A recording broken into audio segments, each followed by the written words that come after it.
Hi, phone number 920-366-2558. Who's on the line?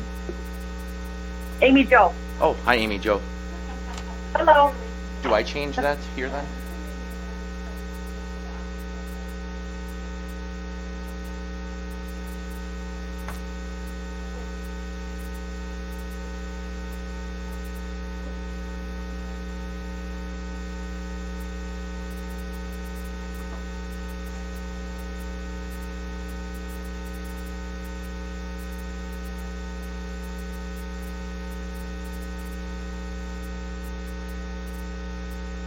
All right, Ian, I've got you unmuted so you can mute yourself on your end as needed, okay? Okay.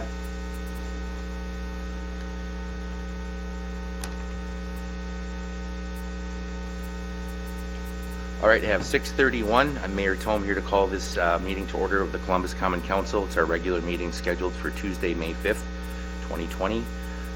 Again, just a reminder, we're utilizing video conference technology for this meeting as we have the past several. So this evening we have all council members present in the chamber with us, except for Ian Gray, who's on Zoom with us, and then we have city staff on Zoom teleconference or video conference as well. With that, could you please call a roll for us, Pat? Gray, Present. McCabe, Piperone, Reed, Here. Ryan, Here. Tome. Here. Thank you. If able, please stand for the Pledge of Allegiance. I pledge allegiance to the flag of the United States of America and to the republic for which it stands, one nation, under God, indivisible, with liberty and justice for all.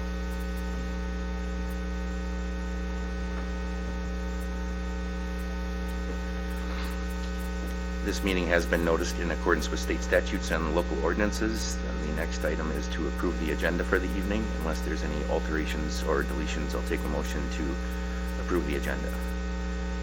Alder Piperone, I'll make a motion to approve the agenda. Second. Second. Motion in 2 seconds to approve the agenda as presented. Is there any discussion on the motion? If none, all those in favor, please say aye. Aye. Aye. Any opposed? Seeing none, the agenda is approved. Correspondence and communications. I'm going to check in on Zoom here.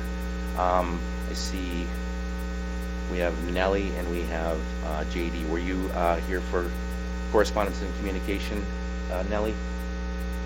Yes, that is correct. Did you want to speak during this citizen comment or the one on the agenda that your item is on? Do you have a preference? No, I don't have a preference. Okay. Did you want to speak during the item of discussion about the farmer's market? Yes. Okay, then we'll wait till the committee of the whole, if that's okay. Okay. Okay, you can take a break if you need. All right, JD, did you have a comment? No. All right. I don't see anyone else in queue then on Zoom for citizen comments, so we'll move on to consent agenda. On the consent agenda, we have the Council and the Committee of the Whole minutes for April 21st, 2020, and also application for operator's license for the term of July 1st, 2019 to June 30th, 2021. We have one name in the packet, and that is for Jeffrey I. Grotjahn, Grotjahn. Any questions on the consent agenda? No. If there are no questions on the consent agenda, I'll take a motion to approve as submitted. Make a motion to approve the consent agenda. Alder Ryan. Second. We have a motion and a second to approve the consent agenda as presented. Is there any discussion on that motion? If none, all those in favor, please say aye. Aye. Aye. All right. Motion passes. Thank you. We'll move on to new business item number 1. Consider and take action on the finance director job description and the hiring plan. In your packet, you'll see the memo kind of outlining this item. We have had the position description at the committee of the whole, the last committee of the whole for review. We've outlined the wage range for the salary, and also Administrator Ellefson has put in recruitment plan, kind of a timeline for the hiring of this position, full-time 40-hour-a-week position. Going to be going out 3 to 4 weeks for applicants potentially, and hopefully having the position filled somewhere around July 13th, if not sooner. So any questions from the council on new business item number 1? Ian signifying he has no comments or questions. Anyone else? All right.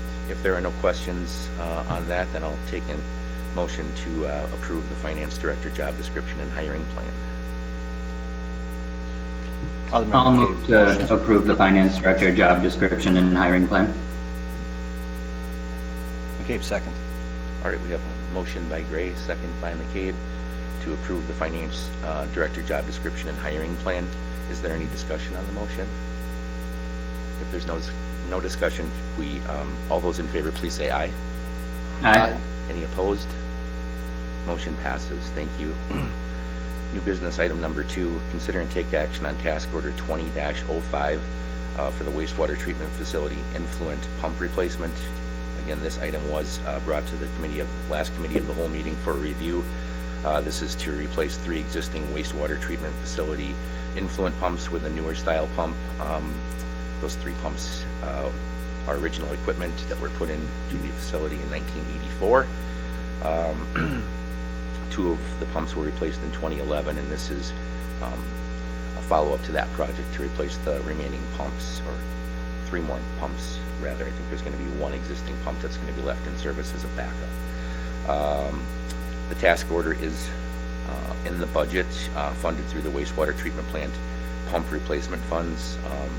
We have requirement for set-aside funds, revenues from the wastewater treatment plant to help replace those items, so it is budgeted.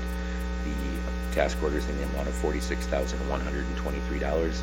We have Jason Letha with us this evening if anyone had any questions on the item. Any questions? If there are no questions, I'll entertain a motion to approve task order 2020-05. Make a motion to approve task order 2020-05, the wastewater treatment facilities influent pump replacement. I'll second. Motion by Ryan, a second by Piperone, to approve the task order 2020-05 wastewater treatment plant influent pump replacement. Is there any discussion on the motion? If there's no discussion, could you please take a roll call on that one, Pat? McCabe, Piperone, Aye. Reed, Aye. Ryan, Aye. Gray. Oh, was that me? Yep. Yes. How do you vote? Yeah, aye or nay, Ian? Aye. Okay, thank you. Motion carries. Okay, motion passes, thank you. We'll move on to new business number 3 then. Consider and take action on another task order 2020-06 for the West Side Lift Station generator. This is to place a permanent natural gas power generator at the existing West Side Lift Station. This is a kind of a continuation of a project that we've been working on the last couple of years to get a generator back up at the lift stations in the event that we have a power outage. After approval of the council, this will still go to the plan commission to approve the new building, and the city would select the exterior colors and texture of the building that houses the generator. This task order was budgeted for through the wastewater treatment plant funds. Task order is in the amount of $30,551. Again, we have Jason Letha, our city engineer, with us. If there are any questions on this agenda item, are there any questions? I see no questions. If there are no questions, then I'll entertain a motion to approve task order 2020-06. Reed will motion to approve task order 2020-06, replacement of the West Side Lift Station generator. Second. Motion by Reed, second by Gray to approve task order 2020-06. Any discussion on the motion? If there's no discussion, could you please take a roll call, Pat? Piperone, Aye. Reed, Aye. Ryan, Aye. Gray, Aye. McCabe. Aye. Motion carries. Thank you. Move on to new business number 4. Consider and take action on the field use agreement for Columbus Baseball Organization, CBO. The agreement was brought to the last committee of the whole for some discussion. I'm not very clear whether these contracts will even be activated this year, but I think as a placeholder, we want to make sure we've got them in our pocket in case they move forward with the baseball season this year. So it didn't seem like there were any concerns at the committee of the whole. We have the general facilities use agreement, and then the second page is specific to that organization. We have Amy Jo with us on the phone if there are any questions from the council on this, but it seemed pretty straightforward at the committee of the whole. Are there any questions this evening from the council? I see none. If there are no questions, then I'll entertain a motion to approve the field use agreement for the Columbus Baseball Organization.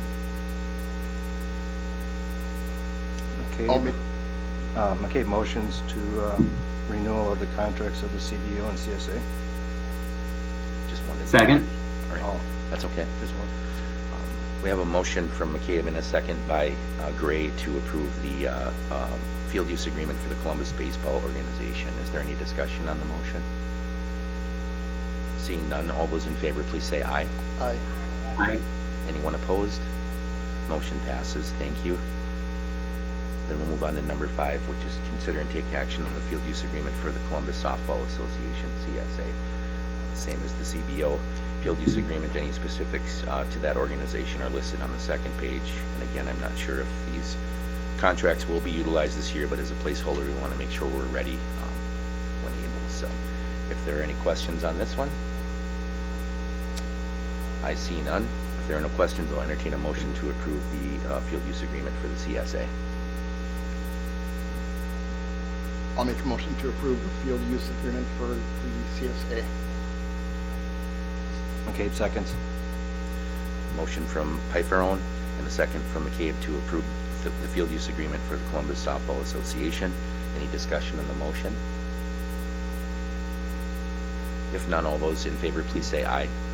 Aye. Aye. Anyone opposed? All right, motion passes. Thank you. On to item number 6, consider and take action on the noxious weeds, grass, shrubbery services contract. This again was reviewed at the last committee of the whole meeting for our services. This would be for the non-compliant properties to remove the weeds, grass, or shrubbery that's in non-compliance. An RFP was put out, and there were 2 bids received. The lowest bid came in for Dwayne's Lawn Care at the rate of $60 an hour, I believe. Yep. There weren't very many questions at the committee of the whole on this. I do believe we have Zach on the phone if there are any questions from the council on this. I believe this just goes for 1 season, then the agreement goes for 1 season, 1 year. Any questions from the council on the noxious weed, grass, and shrubbery services contract? I see none. Then I'll take a motion to approve the noxious weeds, grass, shrubbery services contract with Dwayne's Lawn Care Incorporated. I, Ian Gray, will make a motion to approve the noxious weed, grass, and shrubbery services contract to Dwayne's Lawn Care Service. Second. A motion by Gray, a second by Ryan to approve the service contract awarded to Dwayne's Lawn Care. Any discussion on the motion? If none, could we please take a roll call on that one, Pat? Reed, Aye. Ryan, Aye. Gray, Aye. McCabe, Pifferone. Aye. Motion carries. Thank you. Move on to the city claims then. City claims in the amount of $357,673.68. If there are any questions on the city claims as presented, please let me know. I see no questions. If there are no questions, I'll entertain a motion to approve the city claims in the amount read. Make a motion to approve the claims in the amount of $357,673.68. I'll second. motion from Ryan, a second from Piperone to approve the city claims in the amount submitted. Is there any discussion on the motion? Seeing no discussion, Pat, could you please take a roll call for us? Ryan, Aye. Gray, Aye. McCabe, Aye. Piperone, Aye. Reed, Aye. motion carries. Thank you, Pat. Move on to report of city officers. I'll turn it over to Administrator Ellison. Thank you. Just a couple quick updates. The League of Wisconsin Municipalities Local Government 101 that we talked about a few weeks ago, they have moved 4 of those into the webinar format, so they will be online. And we cover the cost of the $70, and I think if you sign up and you can't make the first one, it's good. The code is good at any of those sessions. So they will be offering an electronic version of the workbook or a printed version depending on your preference. So I would encourage everyone to consider attending on one of those days. I can get you, or actually I'll send out an email with the different dates over the next 2 months. Next Tuesday, normally an off week for us on a Tuesday night, we're having an update, the Roadmap 2050 initiative. And so that Jason Valerius from MSA will be here to provide us an update and answer some questions, provide some information on the status and sort of the next steps. And so I think that that'll be good information for myself, not being involved in the process earlier on, as well as the new members. And again, just a real short, I guess, description for the new members if they're not familiar.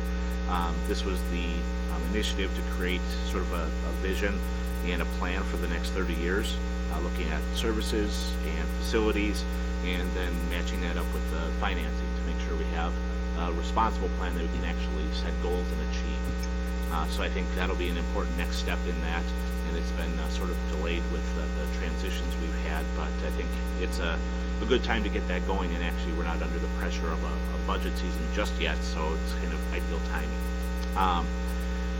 Speaking of transitions, Kim Manley's last day was on Friday, so we've now transitioned and sorted her duties out between existing staff members as well as Joan Scholes, who is the CPA from Clifton Larson, and she's been very helpful to us. The transition is actually going pretty well, even with the sorting out of who's picking up what duties. I think Kim put a lot of work into preparing her for her transition, and then Joan has picked up very quickly. So I think that's encouraging news so early in the process that we're already kind of catching up to where we need to be in the short term. Second Ward Creek, that project was completed last week.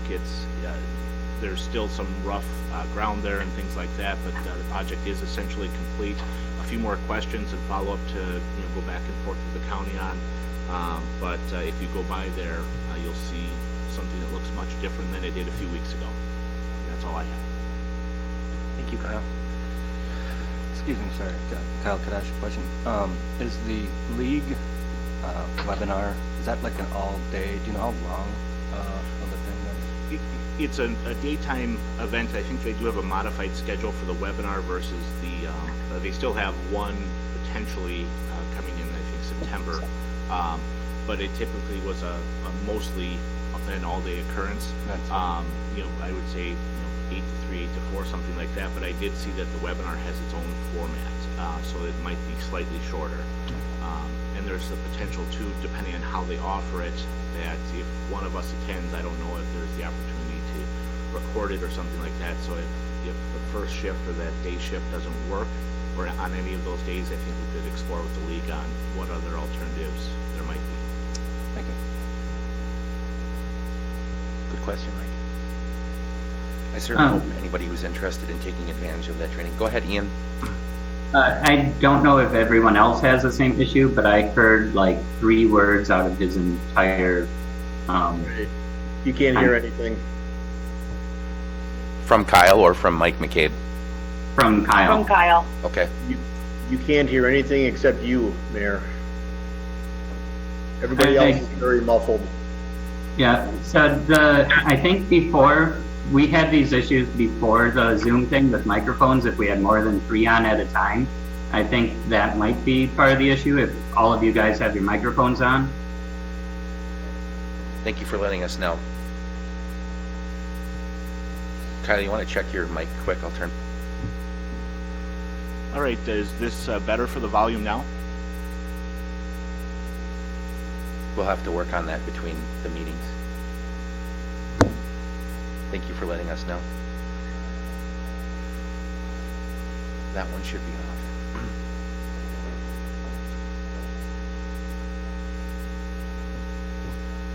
Is this one any better?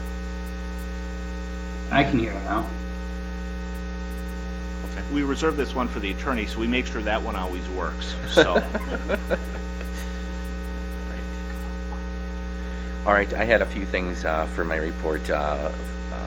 First, just an update on citizen appointments to city boards, committees, and commissions. I've been working on identifying the vacancies and contacting members who have expiring terms to see if they seek reappointments or not. Hoping to have a partial list for the council at the next meeting for some either appointments or reappointments to consider at the next meeting.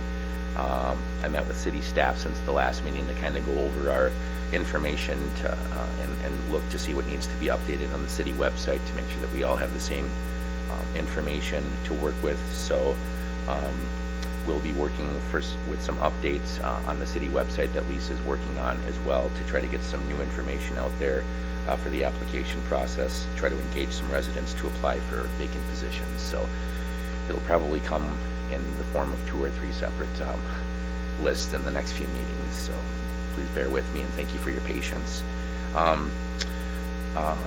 This week is also Teacher Appreciation Week.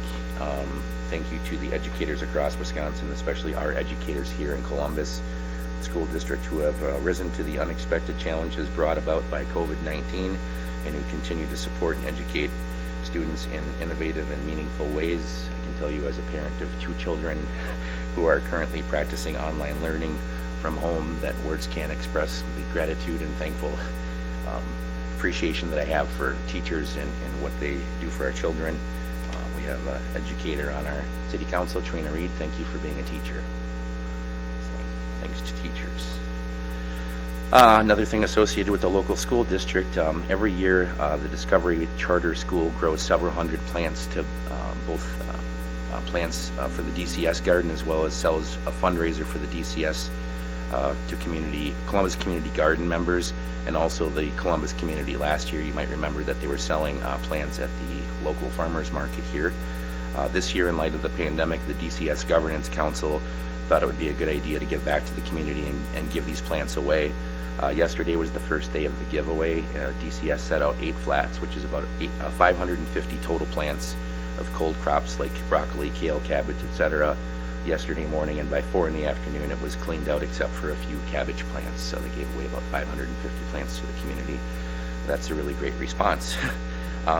They're continuing to put together some flats with tomatoes, peppers, flowers, and herbs that will be available to give away over the next few weeks, along with a few more flats of some cold crops and lettuces, not knowing that it would be so well received yesterday. So for those that may not be aware, the Columbus Discovery Charter School is a public K-3 classroom located within the Columbus Elementary School building.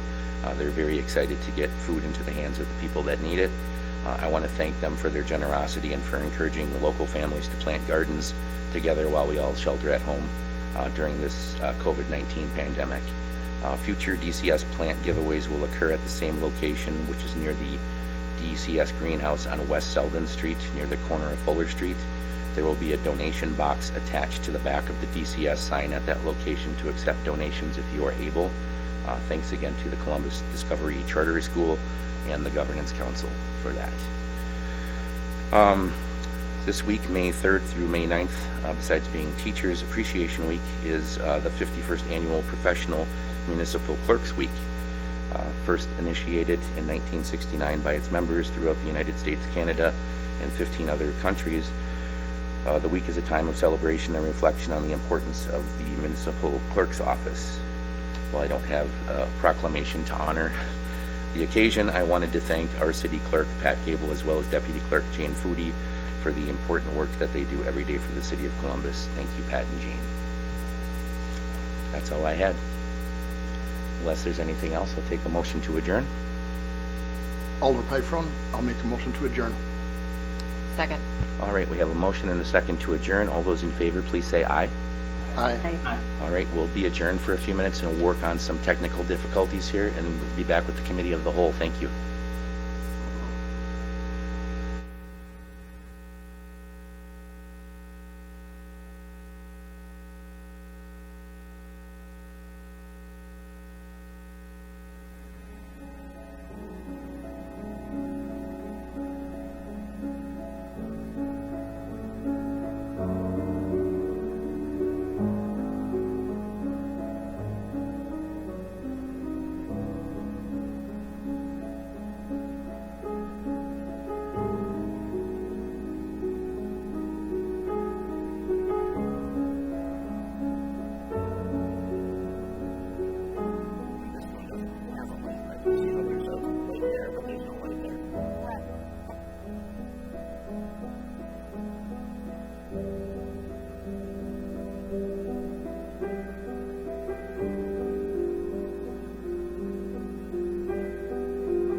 I would like to speak during the public comment.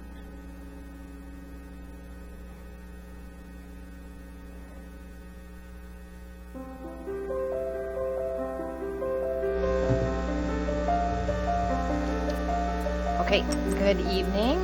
Welcome to the Columbus Common Council Committee of the Whole meeting for Tuesday, March 5th, 2020. The time is now 7:01 p.m. We are in Columbus City Hall chambers, and we also have Alder Ian Gray of District 1 chiming in via Zoom tonight. Pat, would you please take the roll? Gray, Present. McCabe, Here. Pifferbone, Here. Reed, Here. Ryan, Here. Tome, I'm still here. all present. All right, this meeting has been noticed with proper state statutes and local ordinances. Number 3, I will take a motion to approve the agenda. Alder Pifron, I'll make a motion to approve the agenda as it is. McCabe, Second. Okay, I have a motion in 2 seconds to approve the agenda. Citizen comments tonight. Take a roll call to approve the agenda. Oh, I'm sorry. Yes. All those in favor, please say aye. Aye. Aye. Aye. Okay. All right, now citizen comments. Tonight we have J.D. Milburn. You wanted to make citizen comment? Yeah, I want to make a comment about item 15, and the May Ward Fund. I know this is the first, maybe not, but Matt I know is on here. Last year when the flowers were done in the downtown and in the planters, the 4-H or FFA did those, and for 20 some years, Robin has been paid for it and has provided the flowers in the 2 planters that have a long history with CDDC. This is the May Ward Fund. I don't know if that's a public thing or whatever, but I just, and Matt has done a great job with the May Ward Fund. Should that be put out for bid? Because it was real easy last year to put that, you know, from the standpoint of to talk to Secret Garden and say, hey, you know what? The FFA's doing it. It's a great little fundraiser. And she said, great. But this is sort of like a business transaction. And people also want to get involved in providing those services to the city. Should that be a 3 bid process, or is that, you know, May Ward Fund is different. So just so you know, Matt, some people have expressed some concerns about that. So anyway, that's all I really wanted to say. So, okay. Thank you, JD. Nellie, did you want to speak during citizen comment, or did you just want to reserve for your item on the agenda? Yeah, I can just reserve for the item of the agenda. I needed to add something because I looked at the date wrong on the city closure. I put the 28th of September. It's supposed to be the 30th of September. It's supposed to be the last Wednesday in September. I don't know if I needed to speak on that now or during the... Sounds like something we can wait until the agenda item for, but thank you. Katie, I also will be speaking on the farmers market on behalf of the chamber. So. Okay. All right, and it doesn't look like I have anybody else here for citizen comment. Andy, I see you here. Did you want to comment for citizen comment at all?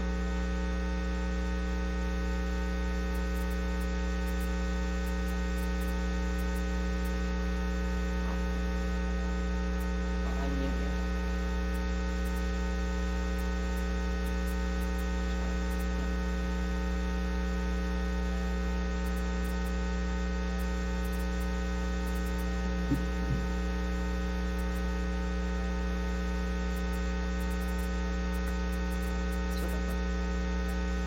It's just his ghost. You can move on. Okay. Okay, no other citizen comments. We'll move on to the committee minutes, number 5. So within your packets, we have committee minutes for the Columbus Water and Light meetings on February 24th, 2020, and March 19th, 2020. And then also the Tourism Commission minutes from February 3rd, 2020, and March 2nd, 2020. Were there any questions or comments on the committee minutes? Seeing none, we'll move on to item number 6, which is review and discuss options related to District 3 Alderman vacancy. So this is essentially with Alderman Ed Johnson's resignation from his position on April 21st.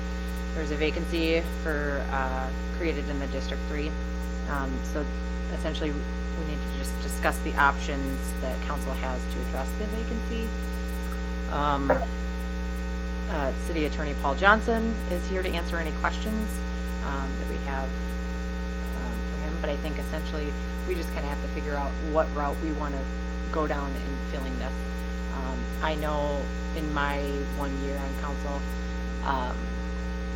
I've only had to fill we've only filled one vacancy outside of an election, and that was Alder Gray, and he was actually the only person who submitted a letter to us to be appointed.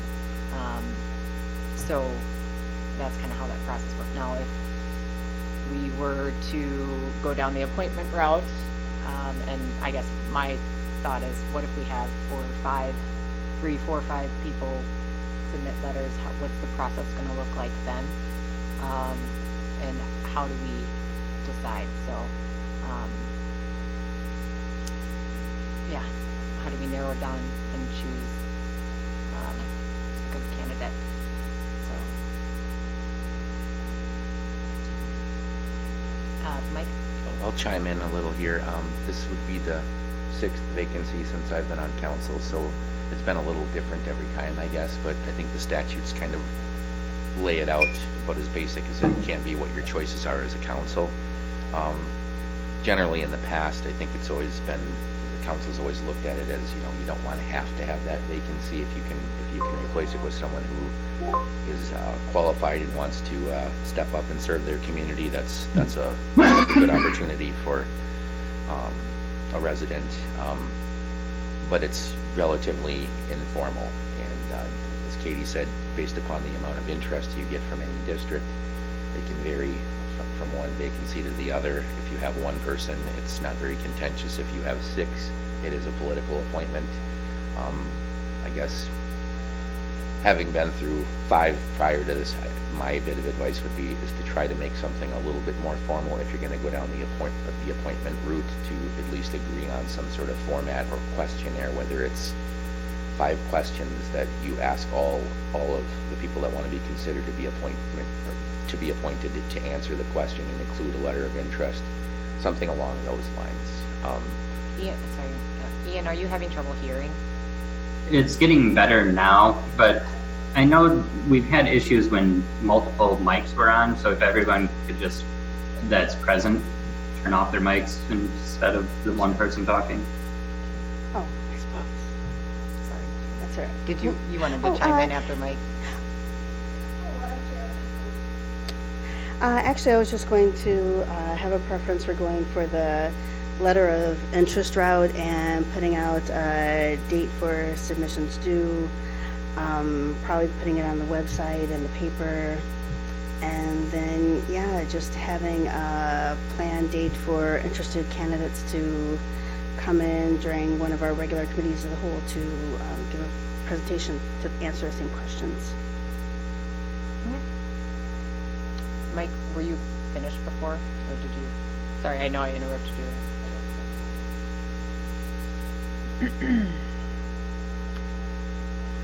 Anybody else want to chime in? As far as Alder Piper here. I was just wondering, like, do any of us have anybody, that maybe we know that would want to run or want to put their name in?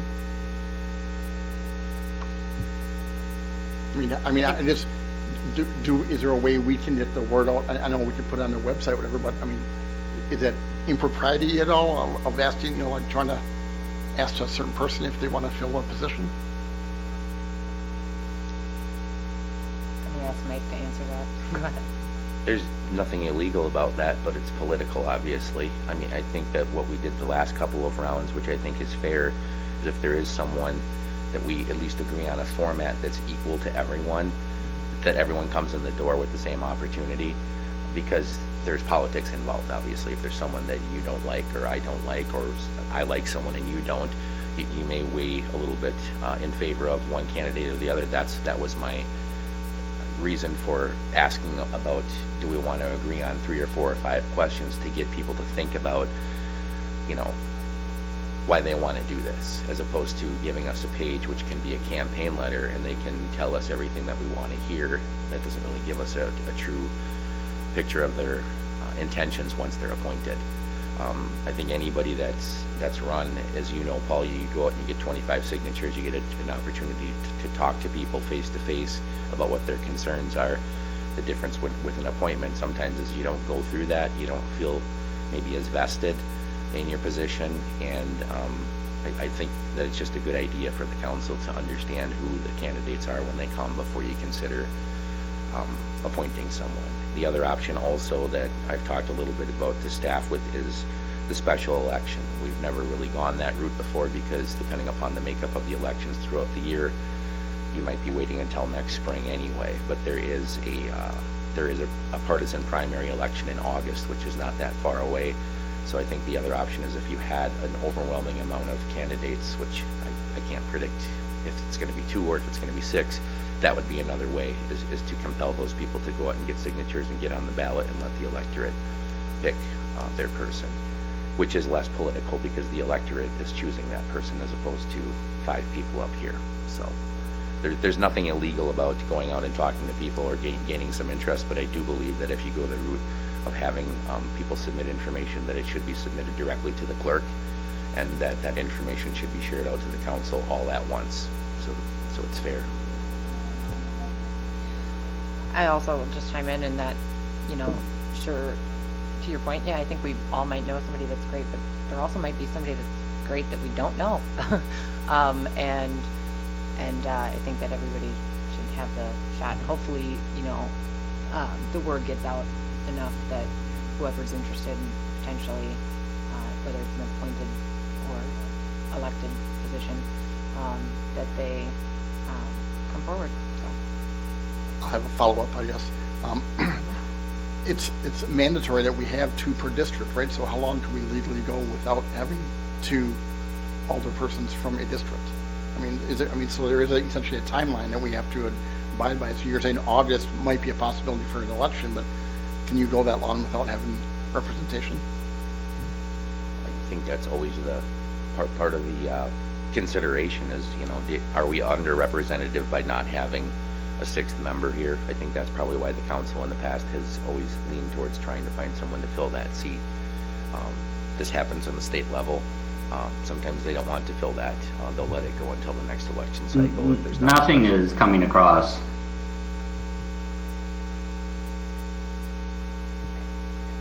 Can you hear me now, Ian? Yes, I can. Okay. I guess we can only have one microphone on at a time. I'm sorry. I don't remember where I left off, but did that make sense? There's no right or wrong. I don't think the state's going to come in and fine us for not filling the position within 30 days. I think we've gone probably 3 months in the past with vacancies, you know, where we just weren't getting any applicants to fill the vacancy. So there's no stringent timeline, and there is no right or wrong. I guess it's whatever the council feels. The council can make its rules as to what we're gonna do. So. Thank you.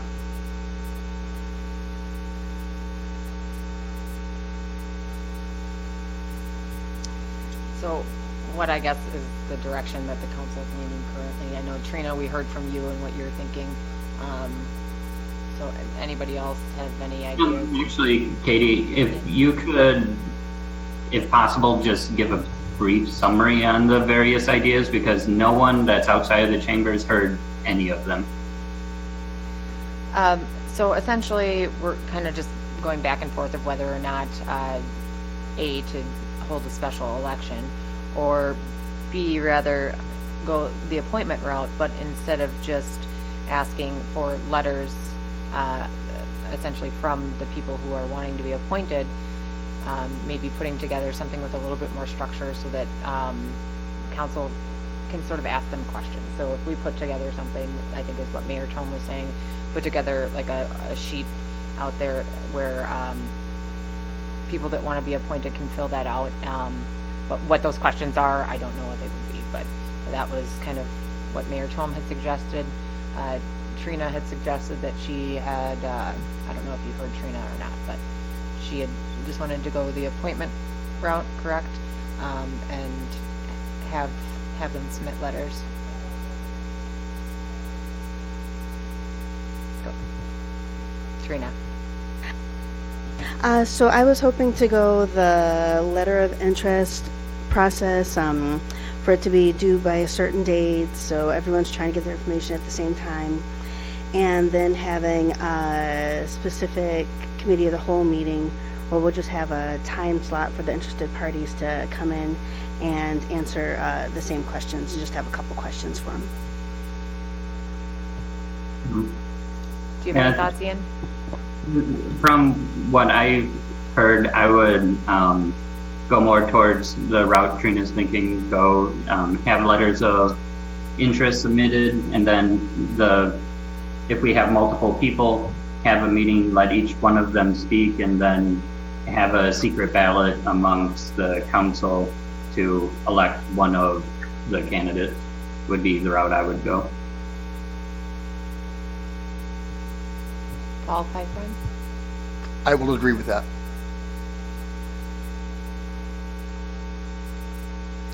Out of curiosity, Mayor Tome, what type of, what questions are you kind of thinking of having these potential appointees answer? Can you? Thought it would be fair that if you had 5 council members, if every council member had one question they thought of that everyone asked, and as you know, sorry. I thought it would be fair that if maybe every council member just kind of came up with one question, you'd have a list of 5 questions. That seems like it's fairly democratic.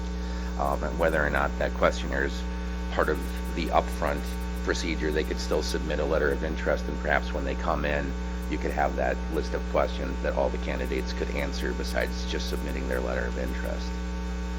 I don't have any specific ideas, but I just think everyone's being asked the same question. If you don't ask a question, you're only asking for a letter of interest, which to me is campaigning. That's what it is. But I think digging a little deeper and finding out why people want to get involved is relevant when you're making a political appointment anyway. While I have the microphone on, I was just going to ask Kyle, since Kyle's worked in several different communities, if you've ever dealt with vacancies or what you've done or how you've treated those in other communities. So I'm most familiar with the apply by letter, and then usually a short at the podium interview of just a couple questions, and then voting by secret ballot and announcing the results. And that's sometimes worked well. Other times it's resulted in tie votes, and we've gone, in one situation there was, I think, 2 or 3 months where we went without appointing someone because we couldn't get past a deadlock vote.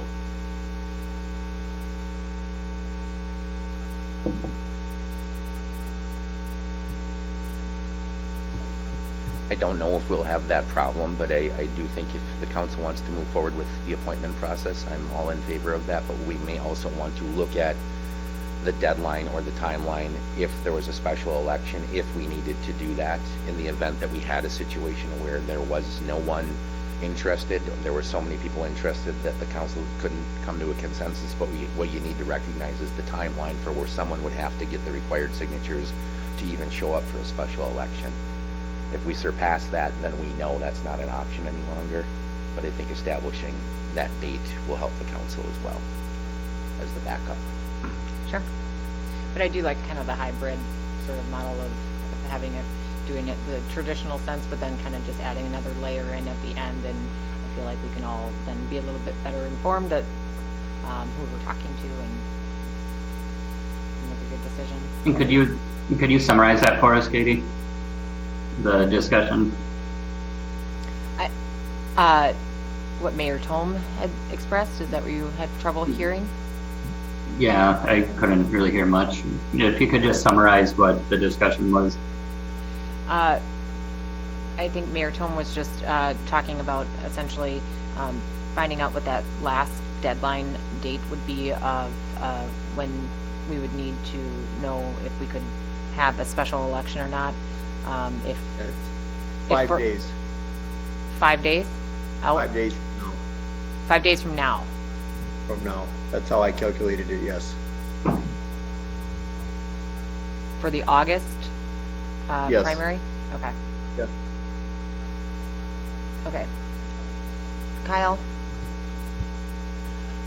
If August, I mean, and again, only if there's a feeling that there's not enough interest or enough qualified interest, or there's other concerns about too much interest in how to choose. Shortly after August, we'll be having the general election in November, so if we're 5 days away from August, that would give us a little time to go to the general election, just realizing that this position then would be campaigning right away shortly after the November election then to meet the term. Trina? Oh, well, with the new shortened timeline, I'm definitely going to be against even trying for the special election. If the letter of interest process falls through, I'm assuming we'll just be looking at November.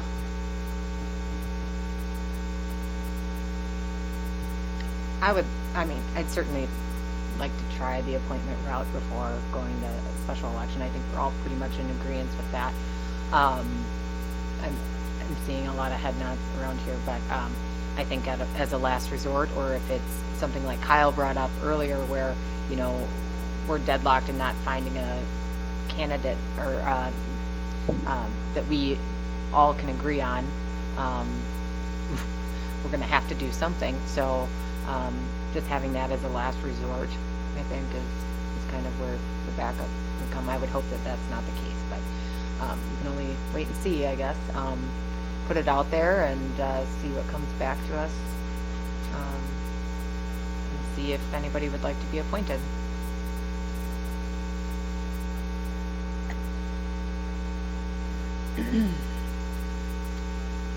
So, I guess, Mayor Tom? What the council needs to do is decide a timeline, how long you want to leave this open for, whether you start with 30 days and see the amount of applicants that you get, or whether you need to extend that. We've had to do that in the past before, but try to establish a timeline when you'd like to consider filling, and then you can make sure that the people that are interested can show up at a meeting, so we can kind of make some adjustments for that as well. If we had 4 or 5 applicants coming into this meeting, we would have to be able to navigate that, and I believe it would have to be done at a regular meeting, not a committee of the whole meeting, because the council can't really vote or take action or make an appointment during the committee of the whole. Attorney Johnson can correct me if I'm wrong, but I think establishing a timeline today is probably the best way to get started, so we can notify the community and get the word out there. Paul? Pipe from here, I would propose that we make the. Paul didn't hear anything you said. None of us did. Can you hear me now? To ask Paul because he didn't hear anything. None of us did. We need to fix this because no one but you guys in the chamber can hear anything except for when Katie and Trina talk. You're the only two I can hear. Can you hear me now? Barely hear Trina. Barely.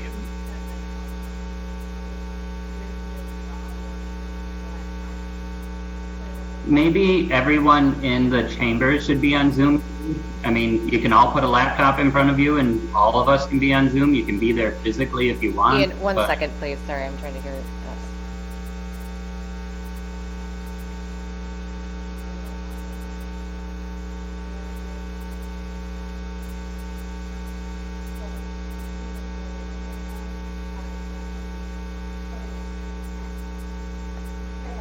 Can you hear me now?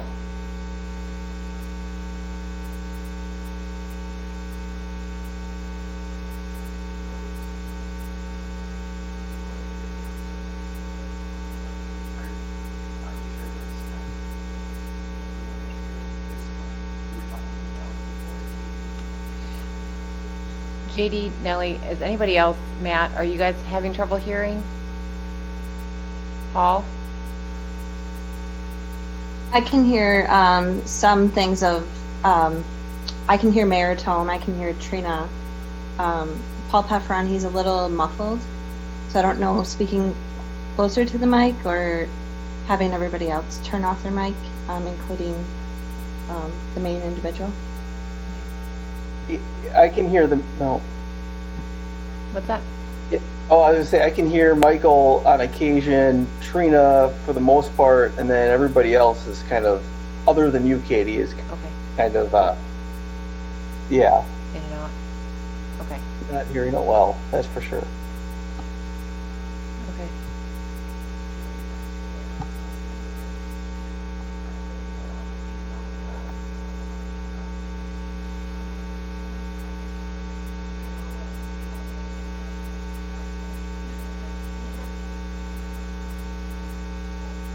Yeah, I think our next meeting, everyone in the chamber should be in Zoom too, because I can hear everyone if they're talking on Zoom, but Katie's the only one, well, whoever's at that mic is the only one that's always 100% we can hear. There's a couple other mics that we can hear about 50% of the time, and then the other mics we can't hear anything.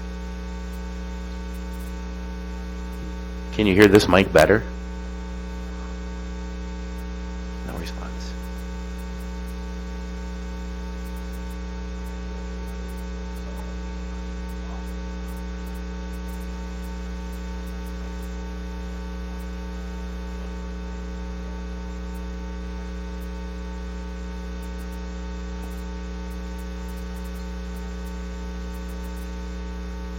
Pat, would you try your mic and see if they can hear me? Sorry.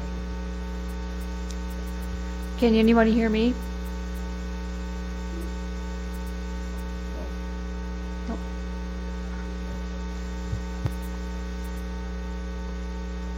Can anyone hear me? This is Pat. Nope.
Guys, we're going to take a short recess and try to fix these audio issues.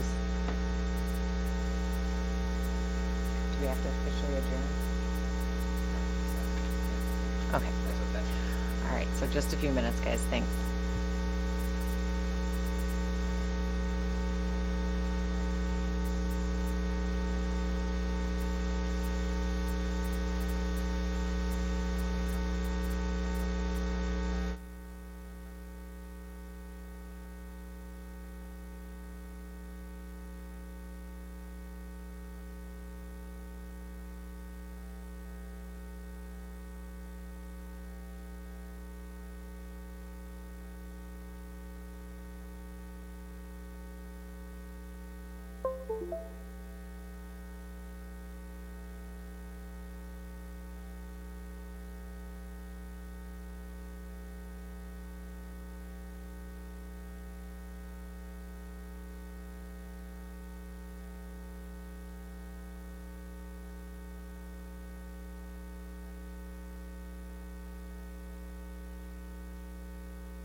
Yes.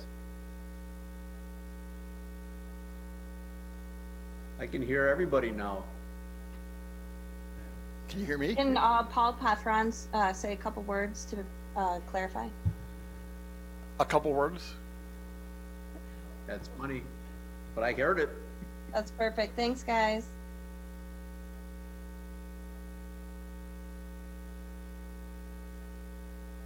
We need to use these or not? Do we need to use the microphones? I heard that. Okay, well, I'll.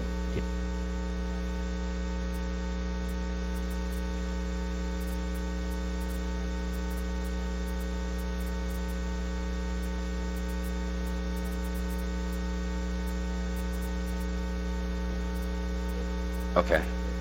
Okay.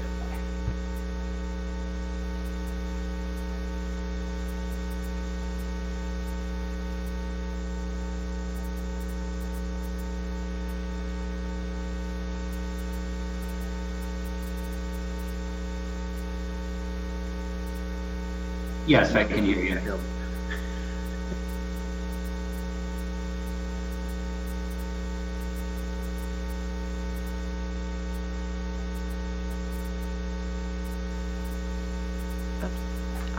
So took a short recess. We're just going to continue with number 6 and the review and discussion points on the District 3 Alderman vacancy. So Ian, did you have questions, I guess, for the mayor, what his responses were before, Or just wondering the general consensus of what the council can do. We don't need to rehash all of it. okay. So it sounds like the general consensus at this point is essentially just getting letters from people wanting to be appointed, receiving those letters, and then thereafter doing some kind of a questionnaire. But I guess the one point that we wanted to leave tonight, or the one thing that we wanted to do tonight, was establish a timeline of how long we're going to leave open for people to submit their letters to be appointed. So whether that's 30 days, 60 days, whatever the case may be, but and establishing that timeline of hopefully when we would actually have somebody appointed. Yeah, I personally don't think we need any more than 30 days to put it out there. Hopefully we'll get at least 1 or 2 candidates. Right.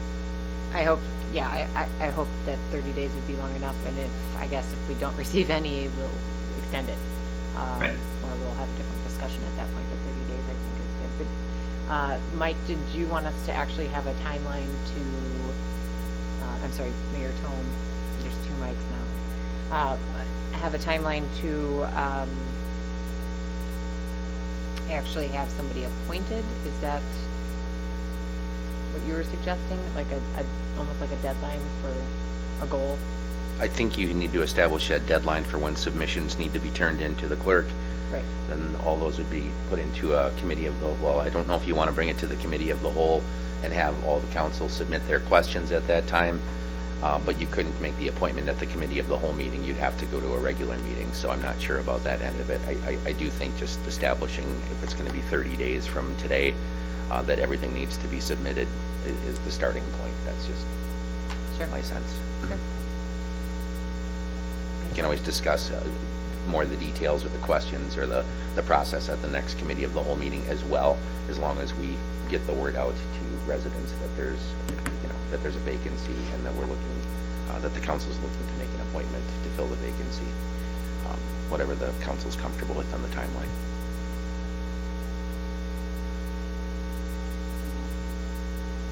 Trina? Yeah, I guess I would want to phrase it as either the letters being due by either the end of May or the first meeting in June, that we'll have to choose one of those as a goalpost. First meeting in June is on the 2nd.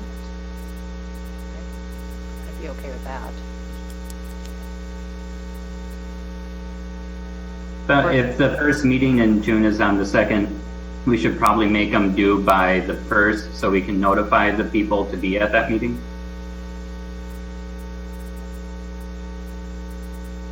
Paul?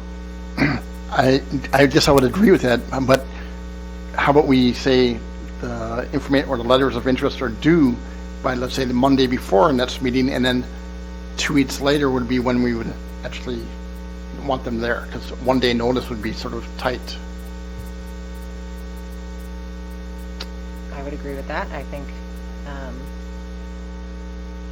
that's a good idea. So that would be then the 19th is when we would have that on the committee of the whole. But I think what the mayor is trying to point out is that we can't actually physically appoint somebody that night. So we would have then, we'd be looking at the appointment to potentially be June 2nd. Or, I'm sorry.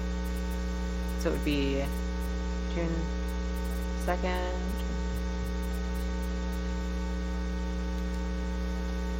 And then we would meet again July 7th? Is that right?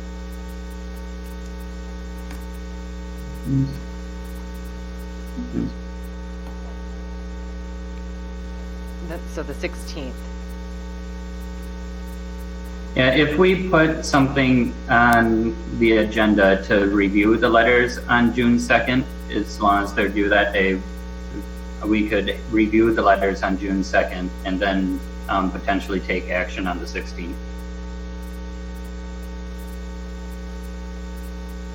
What's the will of the council? How do you feel, Trina? Yeah, I like that idea of being able to review them on the 2nd, and then also having something on the agenda for us to put our questionnaire together, if assuming there is more than one that comes in. Well, actually, even if there is just one, we should still have questions to ask them. Paul Piper? Maybe perhaps rather than going out a month, we could maybe say we want the letters of interest due in 2 weeks or 3 weeks. It doesn't have to be tied. When they turn them into the clerk's office, it does not have to be tied to our meeting calendar, time, if you will. So even if it was like let's say the Monday before a non-Tuesday meeting, when they're due, and then that to give us time to write letters or questions, whatever, and then it would give enough time to hopefully be on the next meeting, as it were, as well, so we don't have to wait. We're not like out a month and a half. We're only out maybe a month. Now, I really like being able to review them as a council together on June 2nd and then waiting until the next meeting to do anything. Mayor Tome? I agree with Ian here, and I think the point is ultimately all the information is going to be due to the clerk, and so the clerk is going to be the person that's going to know how many candidates there are, and once the council has a chance to review that, the council can decide, okay, we don't know if we have a good candidate pool here. We want to put this out for another 2 weeks, or we want to, consider a special election. But I think it gives the council flexibility through the whole process to do that. And I really think, trying to compress this under a month is pretty brave. I'll tell you, after going through this 5 times, it may sound easy, but I think ultimately what you want to do is try to appeal to anybody that has an interest in doing this to ask questions. If they want to reach out to any of you individually to ask questions, or to the clerk or the administrator, they may need some time to make a decision and then to craft a letter and submit it. So I think we'll be okay for a couple meetings as far as having a quorum. We've got 5 people here, but I think having that initial information put in front of the council at the committee of the whole, then you can decide, okay, we feel like we've got enough candidates here, let's put this forward to the next regular agenda and make a decision. That gives you complete flexibility.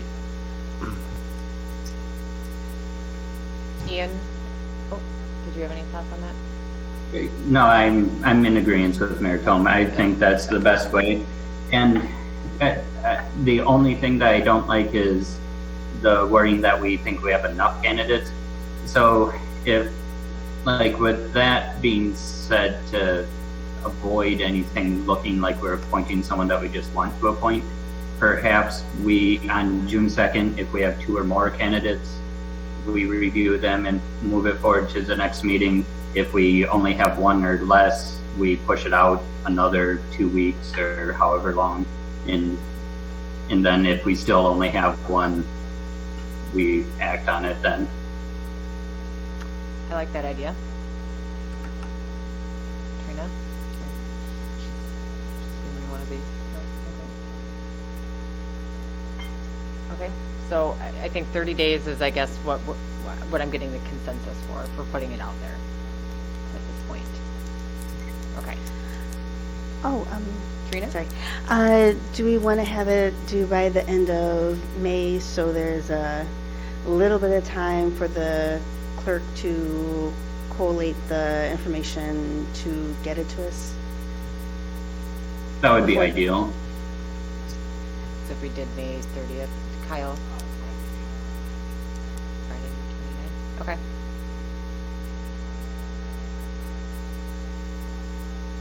Good. Okay. So do we have enough for you, enough direction for you then, Kyle and Pat, to move that forward? And okay, Friday, May 29th. All right. Okay, so we'll move on then to number 7, which is review alcohol licensing renewal process resolution. So we talked about this at the last committee of the whole, as you guys might remember. I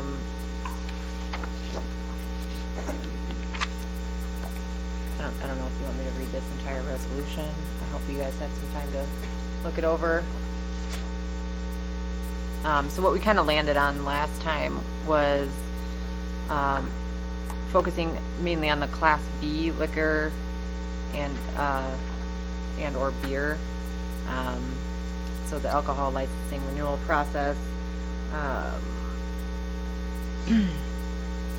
Just trying to figure out how we were going to handle the fees for the businesses that are forced to be closed right now, and I think we landed at prorating the amounts for a timeline of, what was it, was it from March to July? June, March to June? March 17 through June 30th is what the resolution says right now. Yes, there it is. Any thoughts on this as it is right now? Any corrections, ideas, comments? There is a very strong possibility that the establishments will be able to be open or open before June 30th rolls around. So I don't know if you wanted to use that date or not. You're not talking a lot of dollars here, but the reopening of the state is a date that's very much in flux right now. So, but I just chose June 30th because that's the end of the term. Right.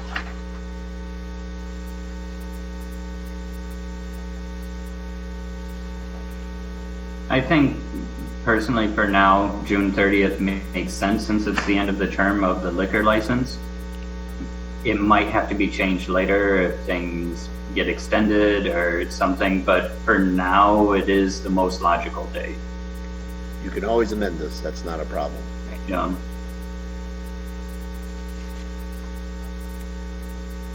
Trina? I'm kind of along the same lines as Ian. I feel pretty comfortable going with the June 30th date. If the businesses wind up saving a literal just a couple of dollars because they're able to open a couple of days ahead of that, I would be fine. I'm hoping it doesn't go the other way, towards July, but, there's no way for anyone to know.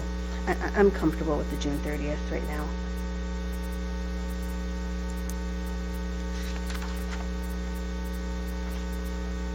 Mayor Tom? I think the two main things that I was concerned about at the last meeting was that they're reflected very well in the resolution, and that this is about the Class B license holders, and also on the second page, number 1 for the 2020-21 license renewal review process, no establishment submitting a renewal application will be allowed to expand on its premises description as currently permitted by its existing license on file with the city.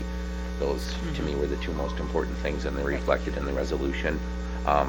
I do know that Pat is probably itching to get some information out to the license holders as soon as possible, because I know she likes to begin communication as early as she can with them, and especially right now where businesses may not be open all the time, she needs to get that information going back and forth to make sure we can do the renewals before. So I think Pat's probably looking for a little bit of reassurance from the council that if we're going to approve this resolution at the next meeting, that she's going to have the ability to start communicating with those license holders between now and then, rather than waiting for 2 weeks. So while the resolution hasn't been approved and won't be approved until the next meeting, she needs to know that she's got some confidence and she can start communicating with them to say, this is the resolution that the council's planning to approve, and this is the framework we're going to operate in. So I have no problem with the resolution. I think it's addresses all the concerns we brought up at the last meeting.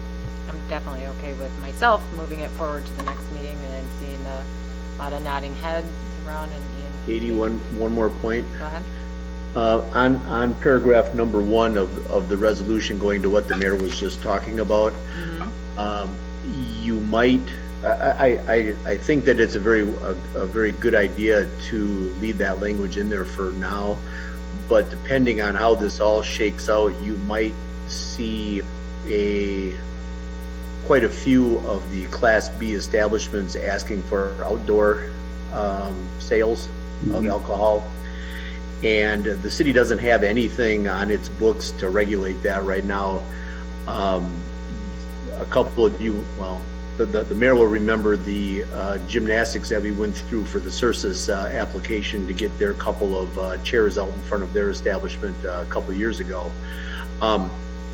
But you can anticipate seeing people trying to do outdoor, expanding their premises definition to cover outdoor sales, just because they're going to need the room for the social distancing part of this whole thing. So that's just something that I bring to your attention now. I don't think you have to do anything about that right now, but that issue is probably going to come around.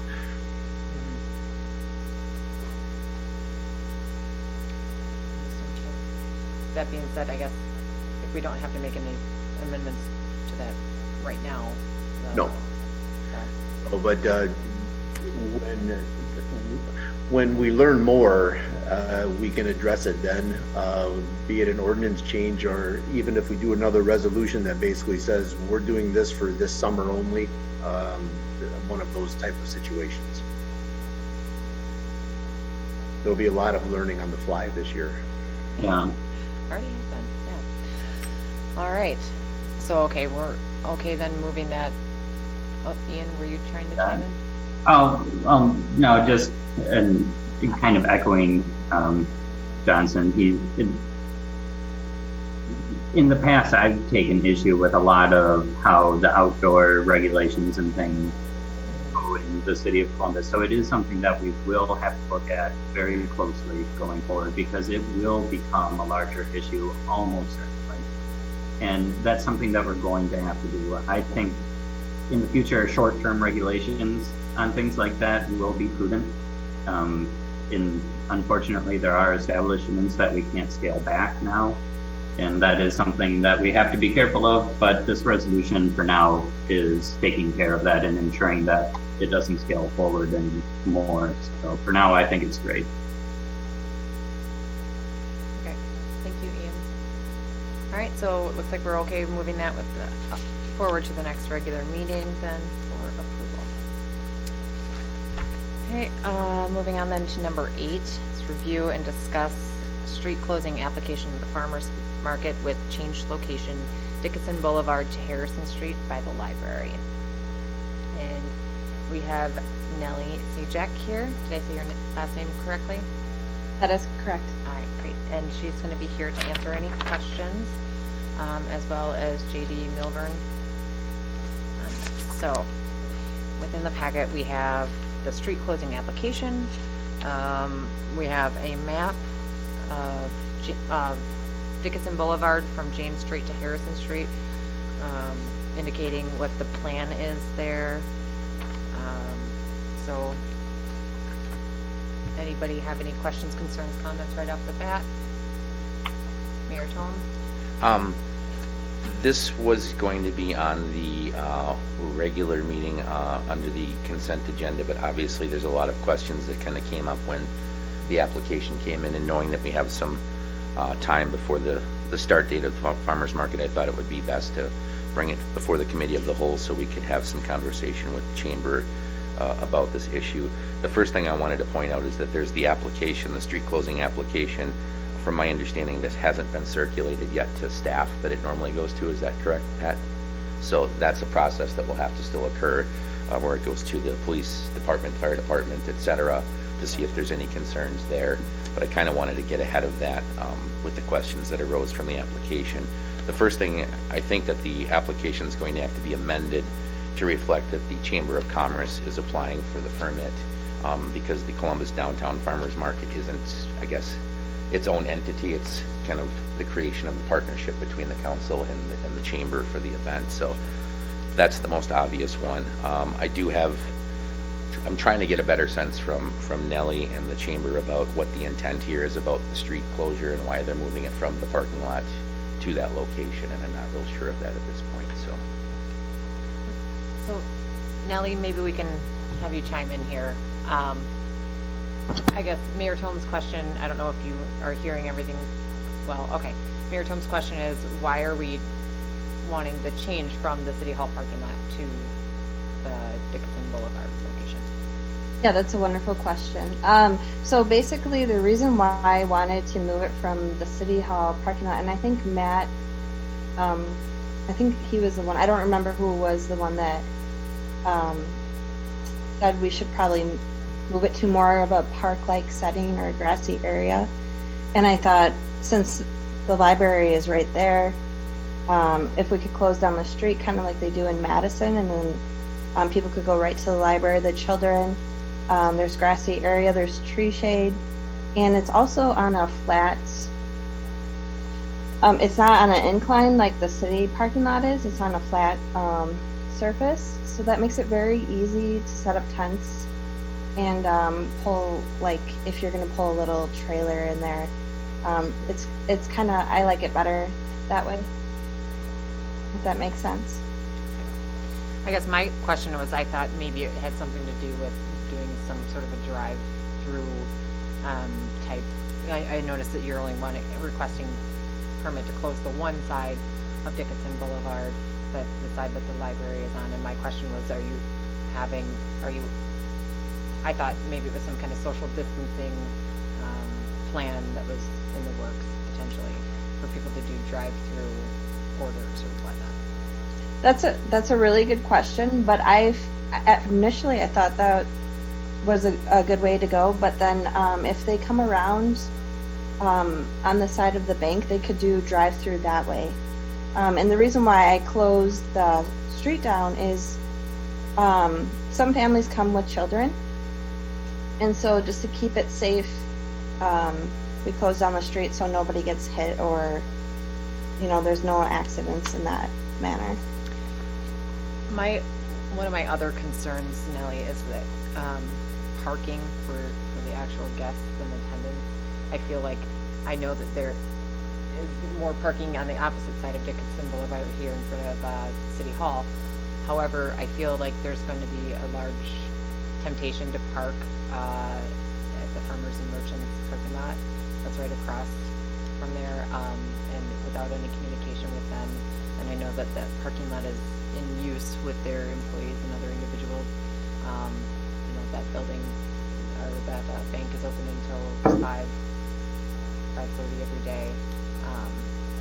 I guess that's my concern, is that will be abused, I guess, by attendants of the farmers. Yeah, that's a really good thought. I did think about that also, and I looked down North Harrison and then continuing down Dickinson. There's plenty of parking space available. I know we were concerned about parking last year, and parking wasn't a factor because people come and go, and especially with the social distancing, I think fewer people are going to come in all at once, if that makes sense. But that's a good thought. Any other questions from council? Mike McCabe? Nellie, I was just wondering, if you ever considered Fireman's Park at all, or it's still on this busy street, safety-wise, I don't know. I was just curious. I haven't considered that, but I wanted, the purpose of the farmer's market downtown, I wanted to draw people to businesses downtown and get more activity in the central region. And that's why we picked it last year and other prior years, because we want to get people down here. We want them to see beautiful Columbus and what our city has to offer. Thank you. Any other concerns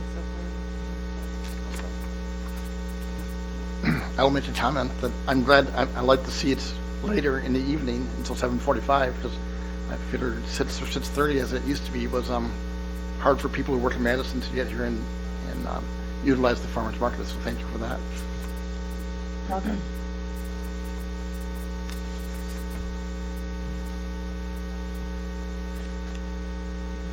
No, I think it's a great idea. I think that space will lend itself really well to the farmer's market. I don't think there's any less parking there than the previous location. I think it'll work really well.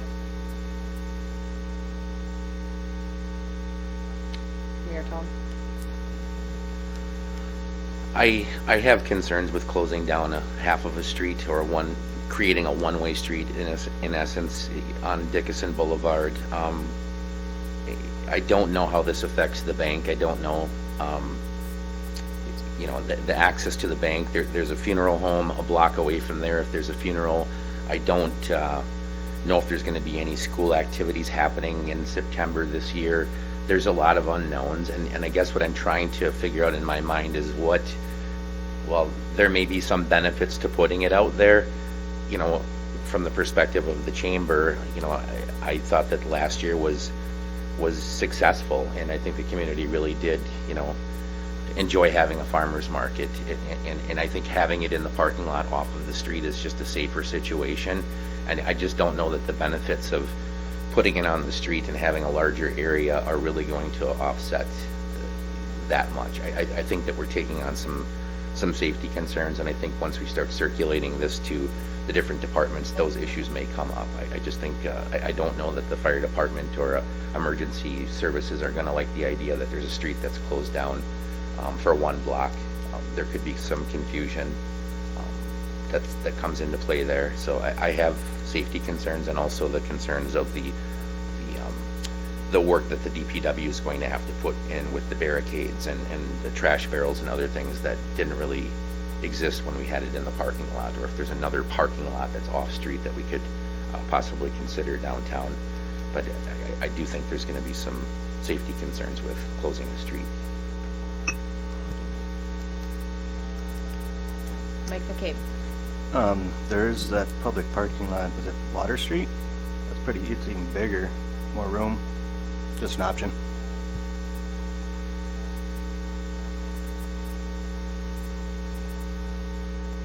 I would echo the mayor's concerns and some of the, I'm certainly interested to see what the fire department and the police department would have to say about it. Being their proximity to that closed down street even as well. But yeah, I guess I have concerns. I mean, you do have the grassy area, and then you have the street that's closed off. There's a little bit of the grassy area in the boulevard area, or the pavilion, or excuse me, what's my word? Boulevard median. That's what I was thinking. Okay. So, but on the opposite side, if you still have active traffic, I think it's kind of a strange setup, I think. And I have a lot of concerns about that. Although, I mean, I understand that it works really well in Madison, but I think that it's a totally different setup. They closed down the entire, that entire side of the square, or the entire square. So, I'm kind of on the fence. I very much enjoyed at least having other people go to the farmer's market for me last year. I wasn't ever able to attend because Wednesdays I work late. So, but I heard a lot of really great things, and I hope it can continue. I'm just not sure that this is the right location. Trina? Oh, yeah, I'm just going to echo the same. I really liked it over in the side lot by City Hall. I thought that worked so much better than the past, miniature farmers market location by the old VFW/Jodio's. It was just, seemed like it was a really easy, convenient spot for both the vendors and the community members to get in. I kind of dislike the idea of closing down a street every week for a whole season. Just seems really inconvenient, and I think it might be a little bit of a issue to be a good neighbor to the bank for their parking, for people getting to the post office. It just might make a lot of clogs. So I could see how that would be a neat area, but I'm leaning towards it staying at the spot from last year.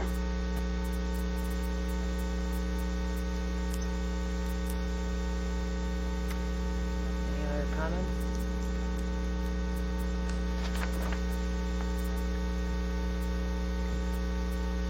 Is there a way to, Nellie, I don't know if you've talked to the library or not. I mean, I think the vision that I'm hearing you is kind of having a more open area, having some grassy area where people can kind of, mingle and space themselves apart. But have you talked to the library about being able to use their lawn? So, I mean, you could still have what you had last year over in the parking lot here, but there's a pedestrian walkway right there if there's other vendors that maybe want to be in the shade in the grass over there where they don't need a trailer.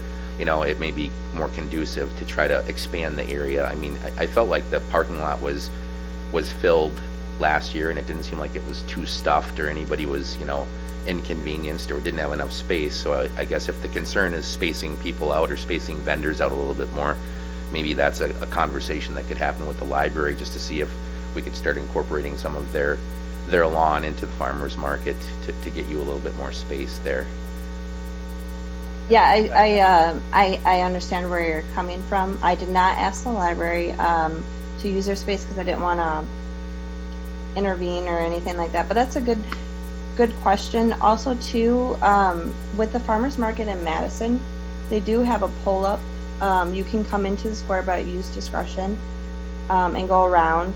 I really love that market. I was trying to mock that a little bit because I want to encourage more vendors coming to our town and seeing who we are. Also, too, with that street, because Leroy's this year is going to have a trailer, like Teas, Cups, and Cream last year had one. They're going to have a trailer so they can keep their meats cooler. And I figured if it was on the street, they could just pull up with their trailer and park, and then they would have a vendor spot and the trailer behind them.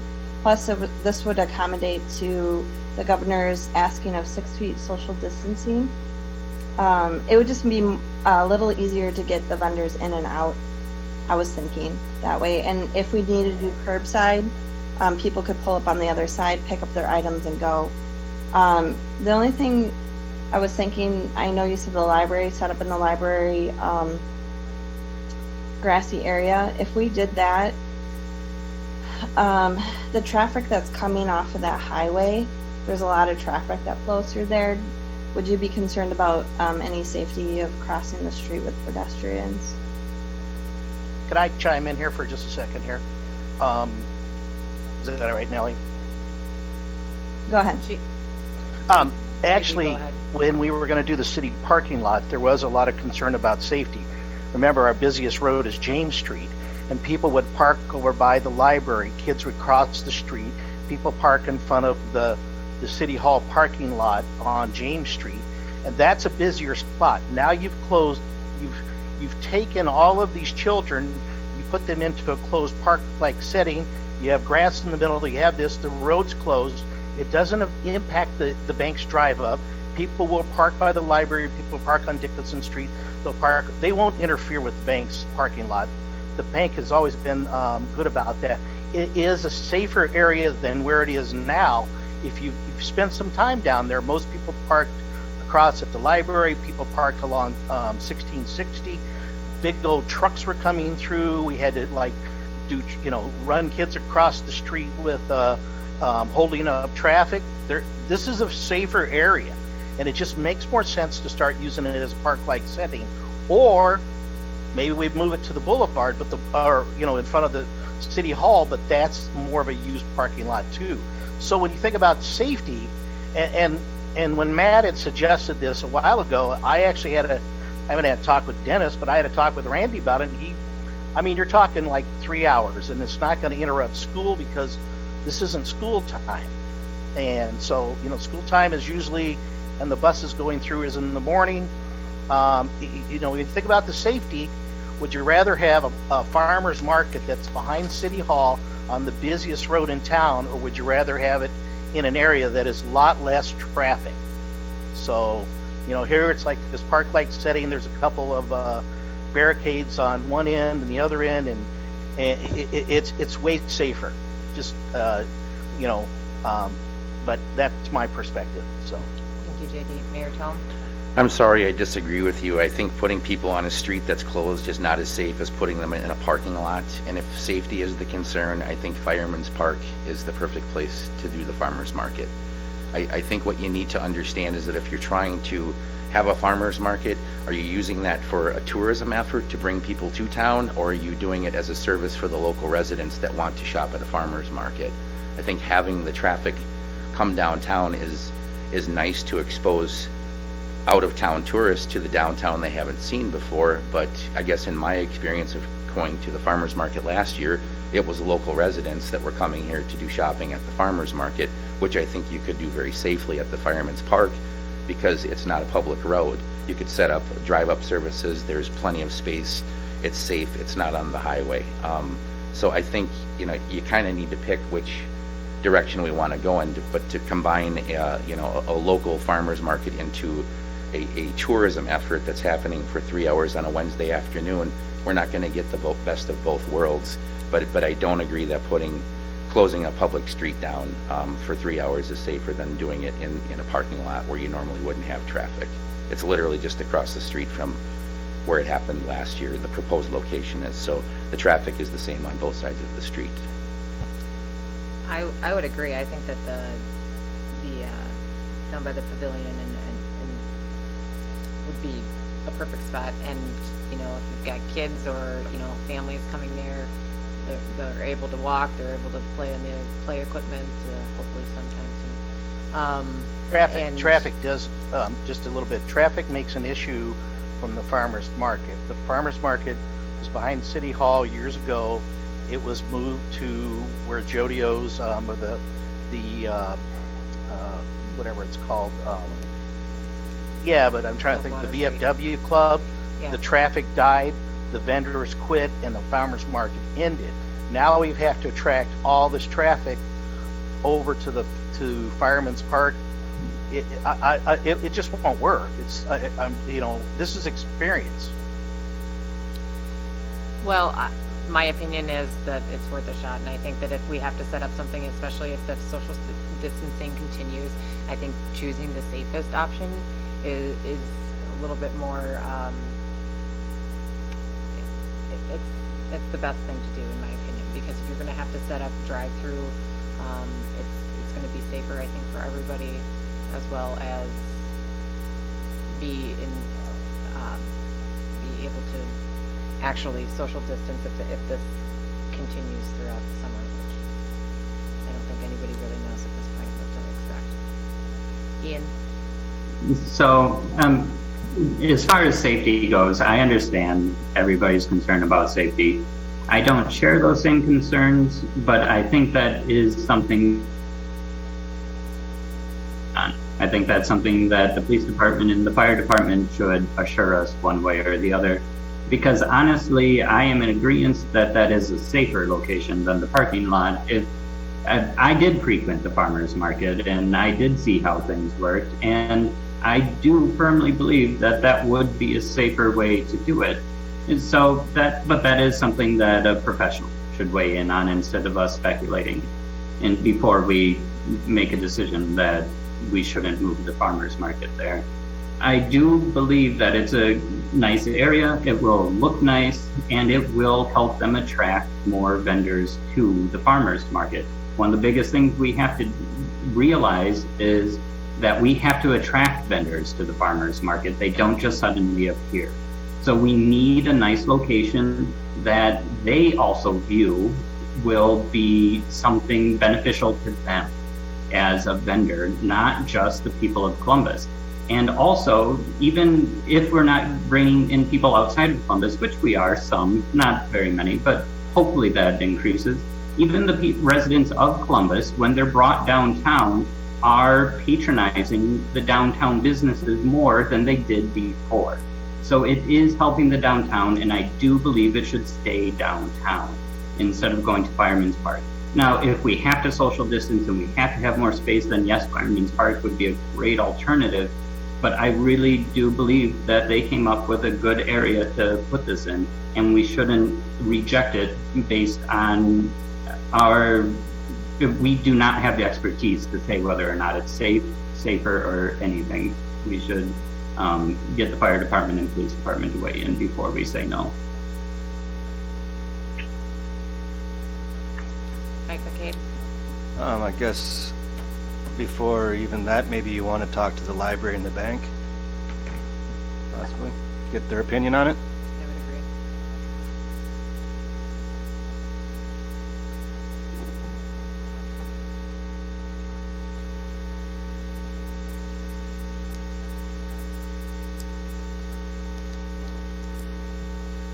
So, it doesn't sound like we have any consensus for the most part. It sounds like we're kind of all over the place. Paul, what's your thoughts?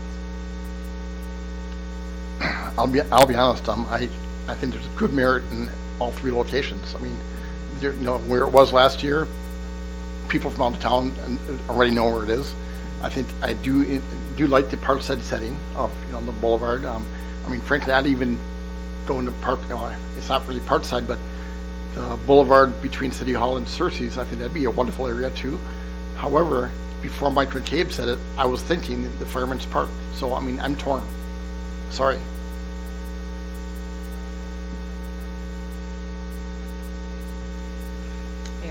What I'm trying to balance as well is we're still working with the unknown with COVID-19. I'm glad that the chamber is trying to plan a farmer's market first and foremost. It's a way for people to get outside. I just don't know what to predict what the farmer's market's going to look like. There are other communities that are doing these that are, you have an app and you make your order ahead of time and you drive in and you pick up. There's a request for picnic tables in this application. I don't know that that's appropriate because I don't know if we should be asking people to come down and mingle and socialize if it's going to be that type of setting yet. I don't know. So I feel like the setup we had last year could still be functional this year. I think as a planner, you always want to grow your event and you want to make it better than the year before. But dealing with the COVID situation right now, I just don't know if it's the right time to plan for expansion, to plan for a larger event, and to plan, for those things this year. I just don't. There's too much uncertainty for me to wrap my head around all of that. When I first looked at the map, I was interested because I thought it was going to be a drive-up, and I think that is something that you would want to incorporate into a farmer's market this year because of the uncertainty. But given that it's not going to be a drive-up and it's just going to be similar to last year, but just in a larger area, I still think that the parking lot that was used last year could still work for this year.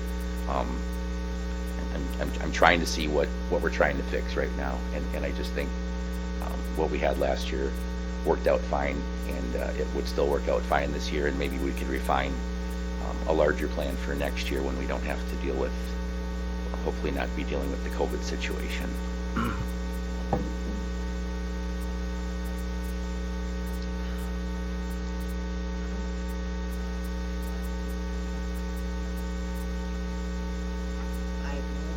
What to propose right now. So, Kyle. Just listening, it seems like there's a consensus that this might not be the best location as proposed. So maybe that's one of the first issues, you could get consensus on whether or not this is the right location, and then maybe a second decision could be made, and it might be a reapplication with a different area or offering up an area, but that might get us past the first question.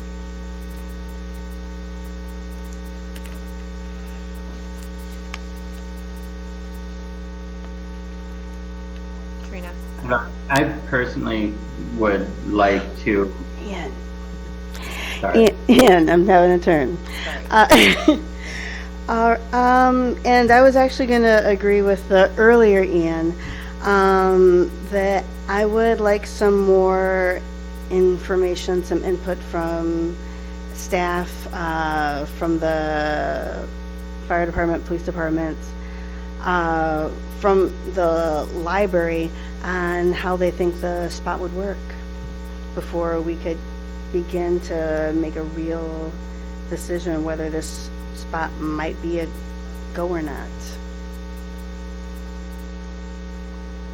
That was exactly what I was going to reiterate, was I think we should get more information. We should talk to the library, the bank, the police department, and the fire department and see what they think. We are all speculating here, and I don't think that's what we should be doing. We should get the real information and then make a decision based on that. We should at least give it a chance, because I think it's a good location. We should at least give it a chance after we have better information. I have been, the library does hold other, events out there, but never a street closing, to my knowledge. But I have been to other events out there where it works quite nicely. I guess my main concern was just starting with the parking, and then also just, I guess, the safety of having the street closed and then not closed on the other side with cars still going past during, what we call, rush hour. Even though it is a Wednesday evening, and who knows if the traffic will pick up or change if this governor's order is lifted or whatnot. But that was, my main concerns there, as well as, the other businesses potentially impacted by the Farmers Merchant Bank and the funeral home, as Michael Tom brought up earlier, which I think is an excellent point too. So if there is a funeral on a Wednesday evening, all that kind of stuff, procession. The funeral home's on Ludington. I'm sorry, what's that? The funeral home's on Ludington. No. There's a funeral home on Dickinson Boulevard as well. Oh, there is one back there too? Wow, how many do we need? Pat, I'm not sure if you can answer this question, or maybe Attorney Johnson will, but as far as this application, is there ordinance that controls the application, or is it just policy as far as who needs to check off when you send that around to staff? Do you know how that's controlled? It's policy? And who normally has to review the application? I believe it's a policy, it's not an ordinance. Normally, fire, DPW, police review those for sure. And Pat might have there's a checklist that they all have to sign off on with any special concerns and or special needs, thinking of DPW in particular, with the picnic tables and the trash barrels and stuff like that, as to whether they could be provided and then where and pick up and stuff like that. Last year we had some form of an agreement with the farmers market last year for the cleanup and maintenance of the parking lot. I'll pull that out and get that circulated for the next meeting. But it is a policy as opposed to an ordinance. And the only concern I have in this whole conversation is just remember you have a timeline here, because June 10 is when they'd like to get started, and you've got 2 more council meetings between now and then. So you need to do something quickly. Then I would suggest that this application goes to those entities that normally review it, and then we reached out to the library and Farmers and Merchants Bank to see if there's any concerns. I think that's going to be the first step. Can I suggest also the school district? Because this event goes through end of September. I'd want to check with them to make sure at the end of Dickinson where this middle school and elementary school is, that's not going to affect them at all.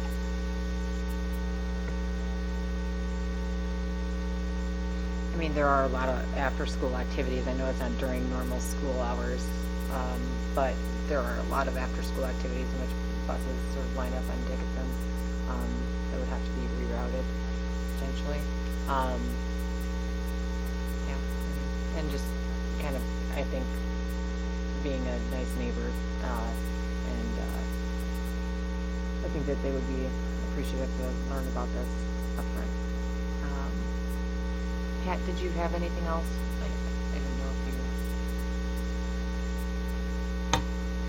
you... No, I was just gonna comment that, you know, if you want this rerouted to the proper departments, that the new an updated application would be submitted first, and we have to get that going, you know, routed, because it could take 3, 4, or 5 days to get it routed around, depending on when we start getting it going, and all the departments coming in there to get the information.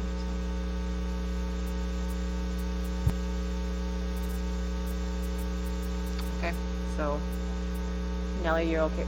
So you're asking her to them to reapply for a new. Yes, and the organization should be the chamber. Okay. Yeah, I do apologize about that. I didn't really know which direction to go about that. And I thank all of you for putting our brains together and making another successful 2020 year. Thank you. Thank you. I just want to say, Mike McCabe? I just want to thank you, Nellie, for spearheading the farmers market. I think it's a great thing for Columbus as a whole and the downtown area. So thank you. Okay. All right, so I just wanted to add to this year's farmers market. I'm due any day to give birth to our baby, but I have set up extra protocols where people can get a hold of me personally if there's something with the farmers market also. But we do have a couple other volunteers who signed up to help assist with the farmers market. wonderful. Congratulations. Okay, thank you. I guess we're going to go ahead and move on to number 9. Review and discuss and address updates with Fireman's Park Aquatic Center. And we have Amy Jo with us tonight on the phone. Hello. Hi, Amy Jo. Can you hear me okay? Yes, we can. Okay, so I actually would like to ask to bring this back to the committee of the whole in 2 weeks for discussion. Only because I did have a phone conversation with the local state historic preservation society, and I did not actually get any paper documentation to say that changing the address would be okay, and I would feel just a little bit better having that. I tried to touch base this last week and I was unsuccessful. Does that make sense? Yes, makes sense to me. Just to see if our designation is really a federal, local, or state designation within the park, Right. for the rest haven, the scout cabin, and the pavilion itself. Okay, So, can we bump this back for a couple more weeks? sounds absolutely fine to me. Okay. I've seen a lot of head nodding, so okay, we'll catch you next time. Thanks. Thank Amy you. Jo. Mm-hmm. I'm Yep. sorry, what's that mean? And then from there, we're gonna keep you around. We've got you at number 10, review and discuss donation from Lions Club of Lions Park bench in Meister Park. Okay, so similar to the water fountain that the Lions Group donated last year to the city of Columbus at Meister Park, they would like to donate a Lions Park bench in Meister Park. Same scenario, it would be placed on the concrete slab. Zach, Navin, and myself met some of the members down there, and we found a location that worked for everybody. And you have a picture of it, I believe, in your packet. I'd like to make that donation sometime this spring or early summer. Wonderful. Hmm. Mayor Tom, there's not very many places for beehives in this, like the water fountain, but I think you'll be safe. That's right. I thank you for bringing this to us. I mean, obviously, I think this will be a great addition to Meister Park, and Yeah, I think we'll be they're proud of it. very happy to have it. Any questions or concerns from council at all? Trina? Oh, yeah, it's super cute. What kind of material is it made out of?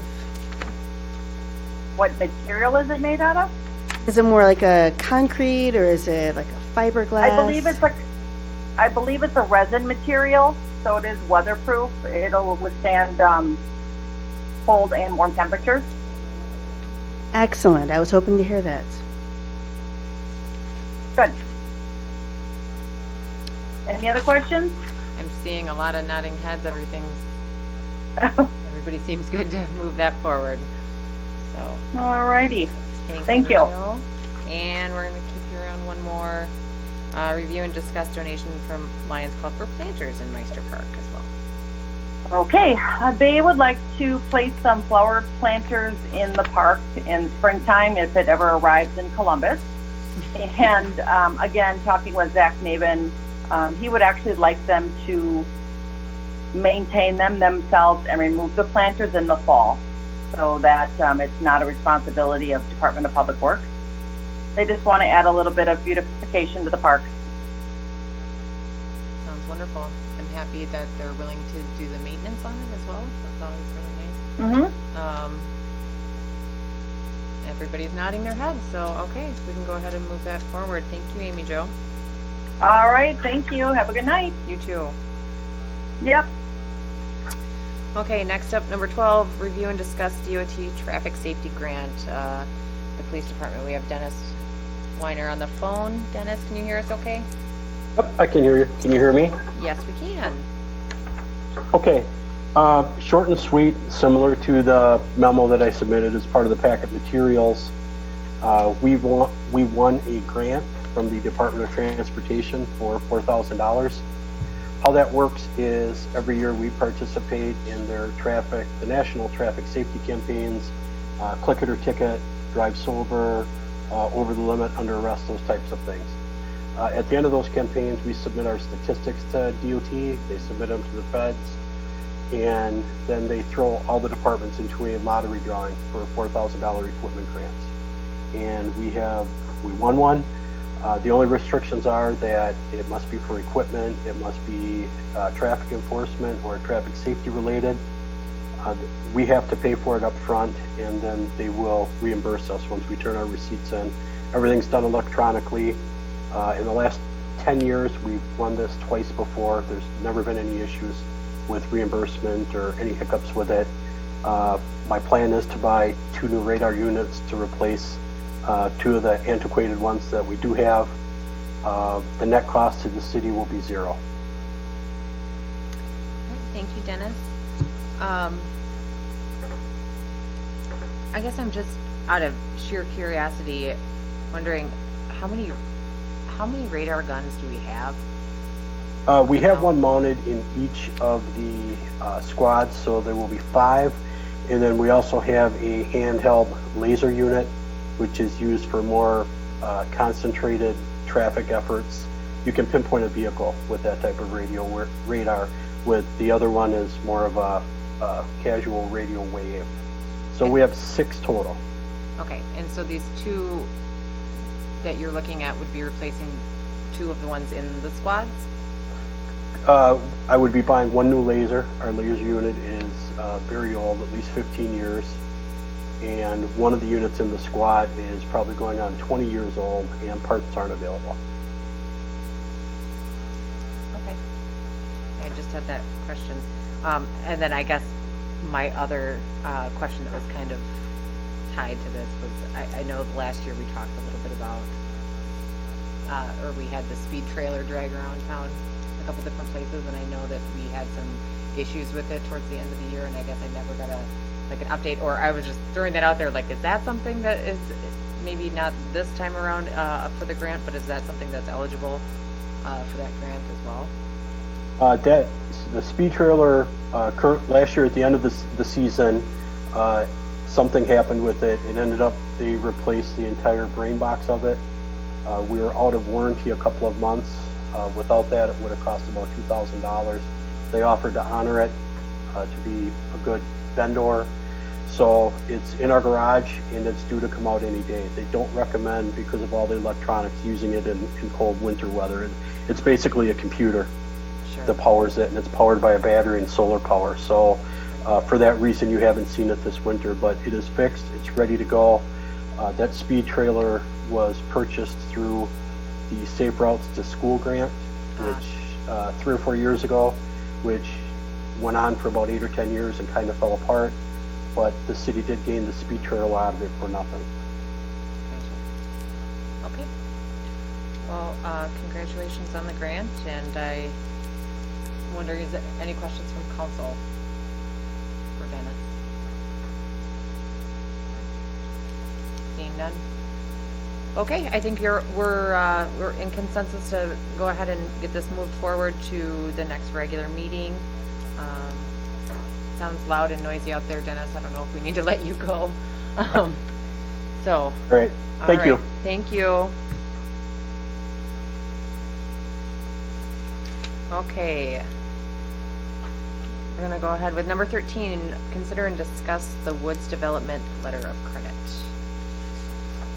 Let's see here. Paul, Would are you you? like me to take that one? Yep, go ahead. The Woods development is nearing completion. There are about 3 things left on their punch list that they need to complete. The city is holding a letter of credit in the amount of $25,121 to guarantee the developer's completion of those 3 items. With our history with this developer, they will take this down to about 2 days before the letter of credit is going to expire, and then they will finish the work. The letter of credit is set to expire on June 1. So every time this comes around, we ask the council to authorize staff to pull the letter of credit before it expires, just so that we are ready to do that, so that the letter of credit does not expire before we can get our money. If the letter of credit does, if we do need to pull the letter of credit, we pull it for the purpose of doing the work ourselves, and then the remainder of it goes back to the developer. So when this comes up on the agenda for the 19th of May, we'll be asking the council to do 2 things: authorize staff to pull the letter of credit on June 1 if necessary, or if the council is so inclined, to allow staff to negotiate another extension of the letter of credit. Those are basically the 2 choices that we'll have, but we'd really prefer to get this done by June 1 if we can. This has been dragging on for a long time.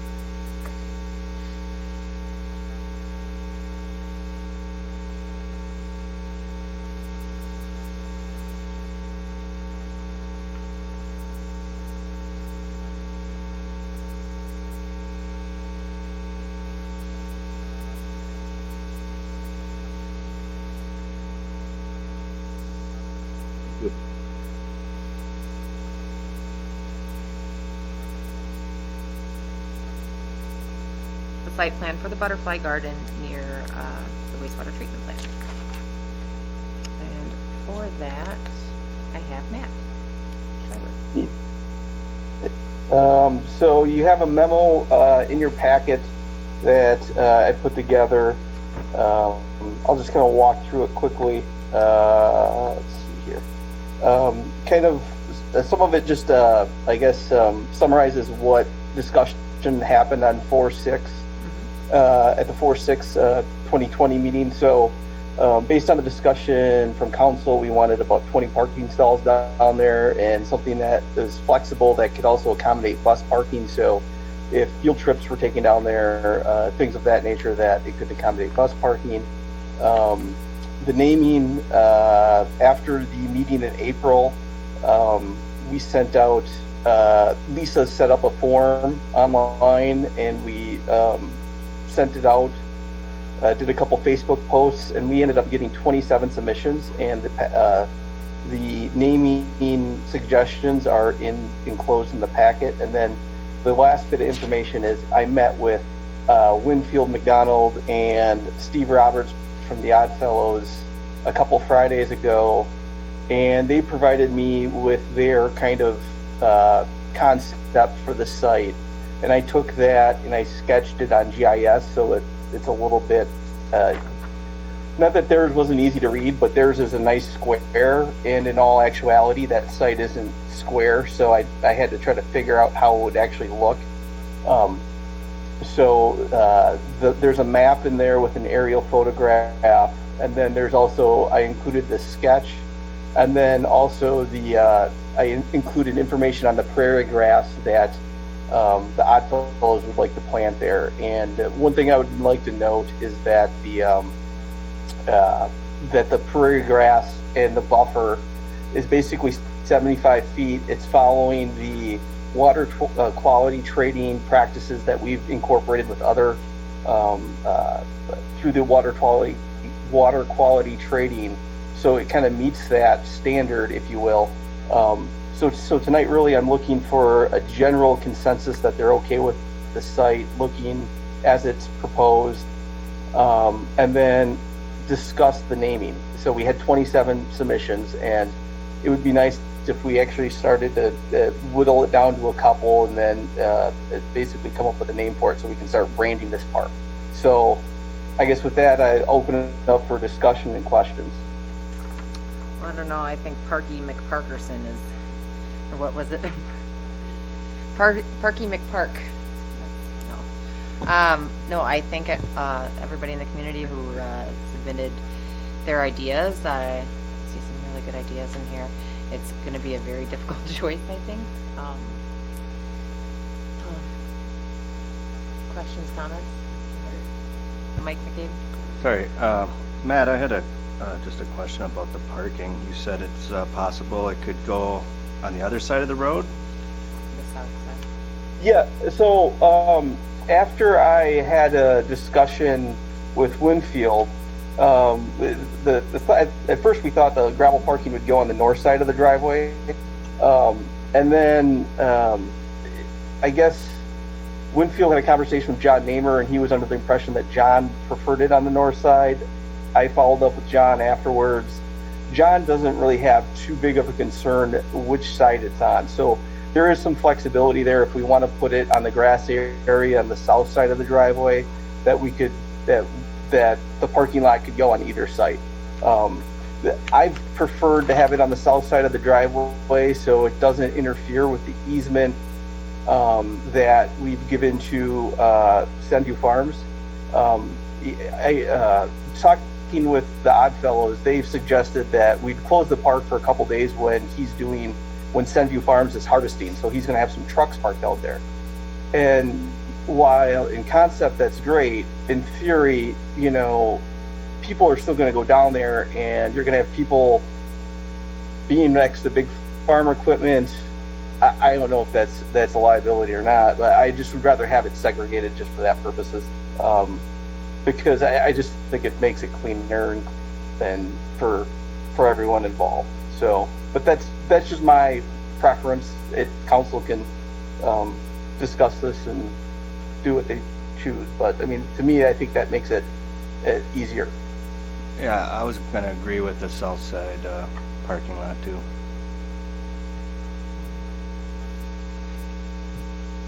I agree as well. Yep, on the south side of the driveway. One comment, I guess, or question I wanted to make on the site map. The butterfly garden seems to be kind of centered into the current farmed area, and I guess one concern I have is it looks like it's going to create a lot of maintenance issues with having mowed grass all the way around the perimeter of that, and I have some concerns there that's going to create a lot of maintenance and a lot of cost for DPW to plant grass and to keep that mowed. I think having maybe like a mowed path or a trail or something makes sense, but that's literally like 2/3 of the property that's gonna be planted in mowed grass, which I think is not very cost effective for the city. And I'd like to see something a little bit more rustic or natural in the area. I hate to really dig into the conversation here, but I have heard some rumors that the community garden may not be where it is currently for much longer.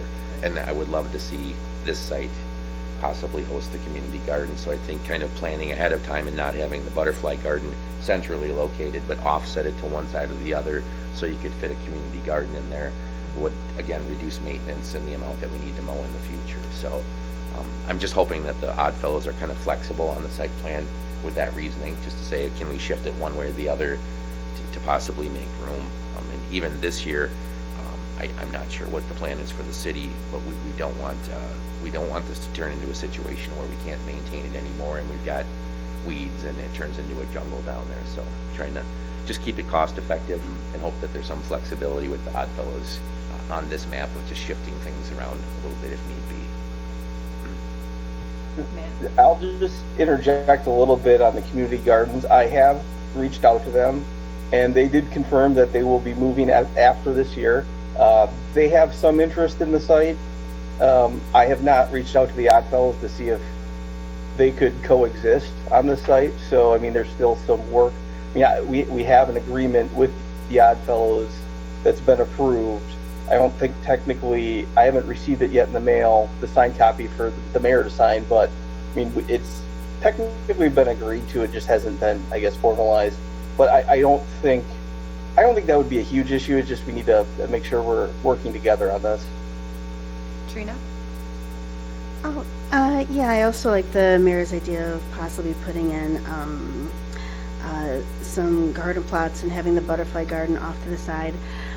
I'm wondering if there are going to be any spots where the either a school group or community can get to the river itself. Are we going to have some sort of pier? Are we just going to have a cleared area? I mean, it's right next to the river. Perhaps the science class wants to actually go and take some samples. Here, Tom? There's actually great access. Have you walked back there, Trina? You should have walked back there, actually. There's actually like a natural kind of ramp that people have used for many years for putting in kayaks and canoes, and it's actually very walkable. It's almost zero clearance. Would need to be cleaned up a little bit, but that's where the tractor drives through for the easement. But that's just a natural access area. It's not all muddy. You don't have to have kids climbing down a bank, but again, that's part of like maybe the DCS kids could do water quality testing there, etc. But that seems to be a pretty good location to consider for stuff like that. As far as putting a pier out, I don't know if you could do that in a river that floods frequently, but it seems like the area that's there naturally right now for access would be really good for something like that. So, If I may interject, Winfield, McDonald, and the Oddfellows have indicated they would like to do canoe launch somewhere on the site, but I'm not exactly sure where yet. They did talk. They pointed out a site that was a little bit south of where the river crossing is, where the gravel or where the access easement crosses the river to get to the other side of the river for the Sunview. But he wants to meet with me tomorrow. I think they have a different spot in mind. So I know they have interest in it, but nothing's been finalized. Anything you see on the site plan is something that has been committed to by Oddfellows. So just wanted to clarify that. Trina? And my other comment, I just wanted to look into different types of grasses more. I'm not sure if we want to have switchgrass that might be 6 feet tall over that huge of an area. It'll just make it so hard to see much of the river at all. I'm trying to think I remember if switchgrass is kind of rough, like a little bit. There's a picture of it on that. Yeah, there is. I'm trying to remember if it has like a really rough, irritating feeling. I think I remember switchgrass.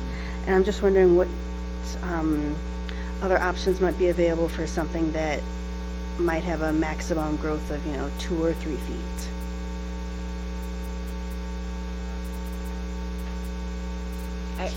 When I initially looked at this plan, I will agree with Trina. I was like, wow, that's a lot of switchgrass. That's and it's like 6 feet tall sometimes. So yeah, I mean, it's, and it's on either side of the hiking trail, but, yeah, I'm not sure. I don't know enough about different grass types and what would work and what wouldn't work, so, but I just thought it was awfully tall.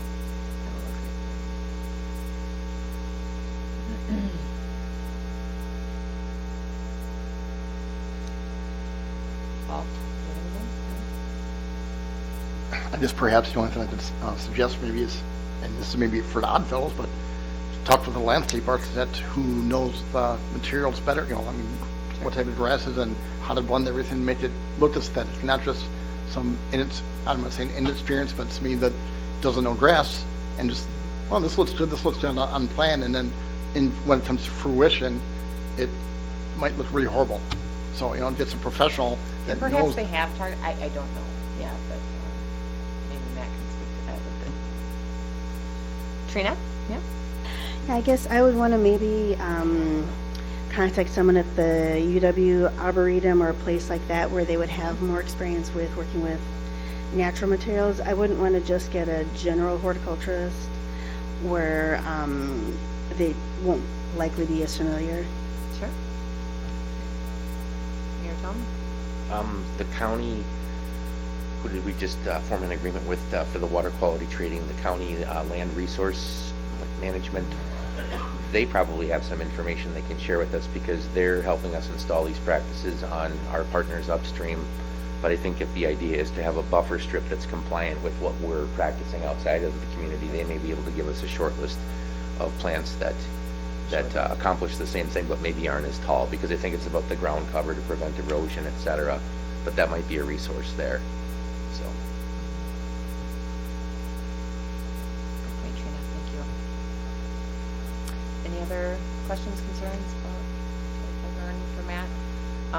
I liked the mayor's idea of the potential community gardens, maybe potentially joining. And it sounds like Matt, maybe you could ask about that and ask if they have any wiggle room with this current plan that they have, just to kind of also offset some of the mowing work that would need to take place and take some of the stress off of DPW. Mayor Tom? I think when Matt says coexist, I think one of the concerns is if you're going to do a butterfly garden, you have to go through a lot of work to condition the soil to have the right plants in there.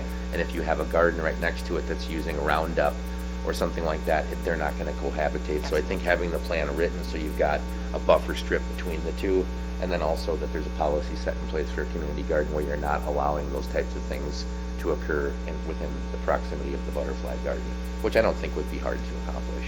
I agree. But just kind of having that in our sketch here as we move forward. It's I love what the Oddfellows are doing here, but again, I think there's room for 2 or 3 different approaches. People have mentioned maybe a dog walker or a dog run area or whatever. I mean, I think we'll probably be hearing more of those suggestions from the community when they become more aware of it as well. So just don't want to have that one thing kind of centrally located and then try to have to install other things in after the fact. So one more question, Matt. I think maybe this was in here. I can't remember. The trail that's in here, is that gravel? Well, that's yet to be determined. I mean, we really haven't had the discussion of what council's expectation will be, whether it's, if it's gravel, then it's mainly probably just a hiking, walking trail. I mean, maybe people want to bike back there, but I mean, that's something that for this first phase, I've just focused on the butterfly garden because we have a proposal and we have somebody that's working with us on that. There's going to be other phases to talk through, whether it's a community gardens or whether it's a dog park or whether it's, who knows what it will be. But the trail is another element to this. And as of right now, I'm just showing it in general. And I'm assuming it's a gravel trail until I'm told otherwise, because once we decide that it's going to be paved, then we're going to have to find some more money, because the paved obviously makes it much more costly. So. Thank you. Trina? Sorry again. Yeah, grass-wise, I was just having a memory from a decade ago. I think it was some type of sheep fescue they had over Botanical Garden in their natural area that I really liked, and I think it only got to be like maybe about 6 inches on its own, and it just looked really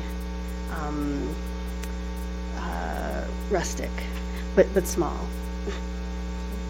And then also for the community garden, I'm definitely with Tom, kind of thinking there would just have to be some major ground rules if the garden plots were in, that they'd probably have to use all natural means, possibly even organic, for the area. And I don't remember being allowed to use any spray at 2 community gardens I had plots at in the past. One was in some prairie, and I'm trying to remember where the other was, but for both of them you had to bring in your own water, and you weren't allowed to use any chemical sprays. So just throwing those out there. Okay. All right, Matt, sounds like you have hopefully gotten a little bit of what you wanted here, guidance. But let's get back to, I guess, the names. That sound good? Okay.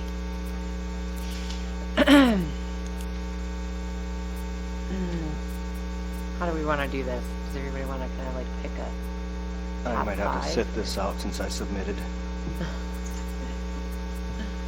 Oh, it's both of you, huh? I submitted just because I wanted to have the story about John out there, but I like the idea of volunteer park a lot. This park is pretty much going to be in existence because of volunteers, or the Discovery Volunteer Nature Park. I like both of those. I would say my eye is drawn towards Discovery Park. River Nature Park. Is that River Run Nature Park? Could you tell me who submitted it if you... It is Lisa Quintana. About 2/3 way down.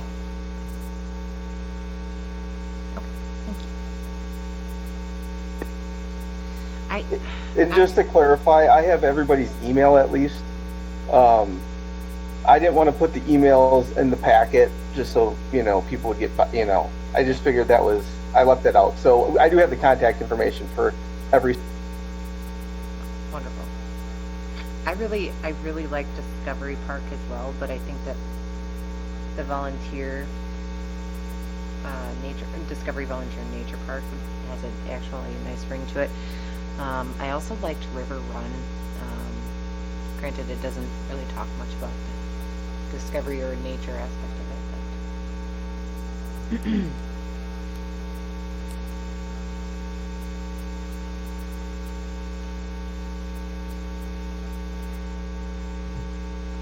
Guess I'll go. Yeah, I also really liked either River Run or Crawfish Conservation Center.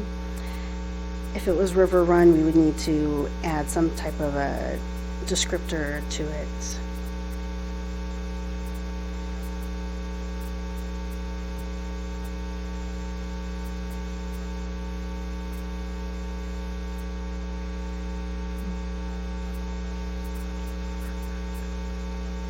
I honestly kind of like Nina, just because it is a Ho-Chunk name and kind of balances out the Columbus in a way. I think a native name is nice there.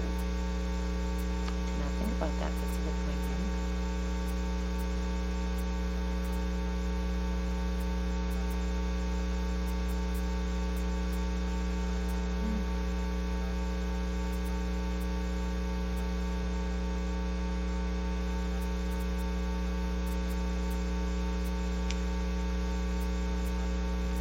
I guess if I were to offer an opinion, I kind of like Nina also. It's kind of short, and I'm a minimalist, so it works for me.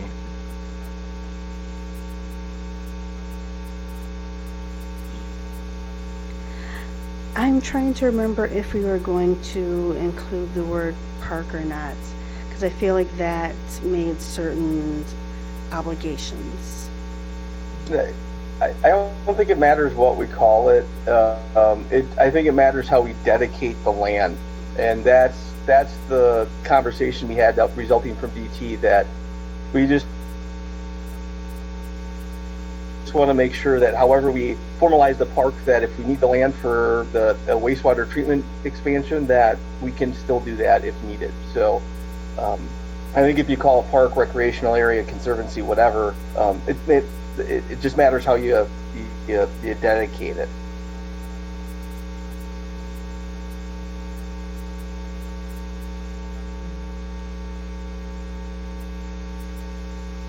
I really keep going back to the Discovery Volunteer Nature Park. I don't know why. I think that just kind of encompasses a lot of the things that are, I don't know, definitely is taking a lot of volunteer work.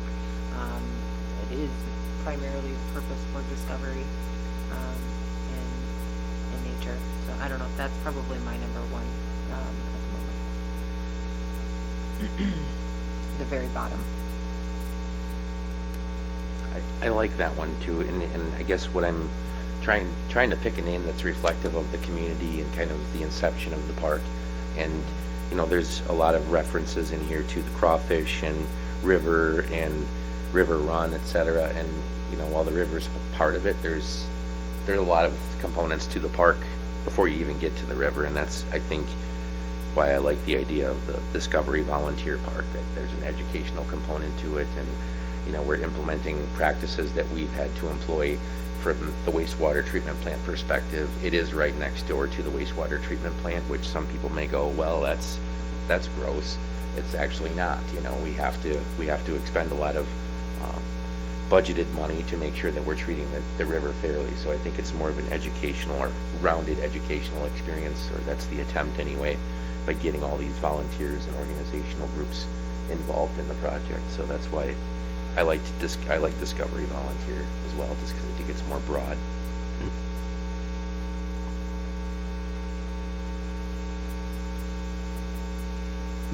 I totally understand the liking of that, because it does encompass what it is.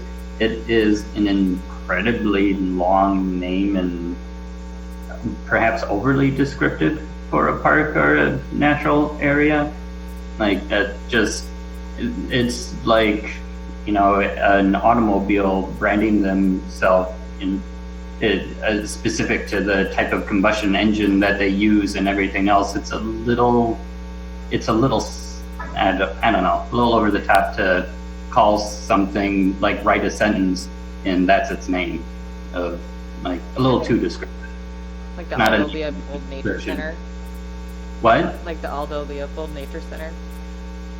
Well, that is a name. Like It's a that's, name, but it's, yeah, but sticky name. it is a nature center, but its name is Aldo Leopold after someone. This So would it be is more like Discovery labeling Park it. or This is volunteer? labeling something, not naming something, is what I'm saying. There's a difference between a label and a name. I'll render a second opinion. Butterfly trails sounds good to me.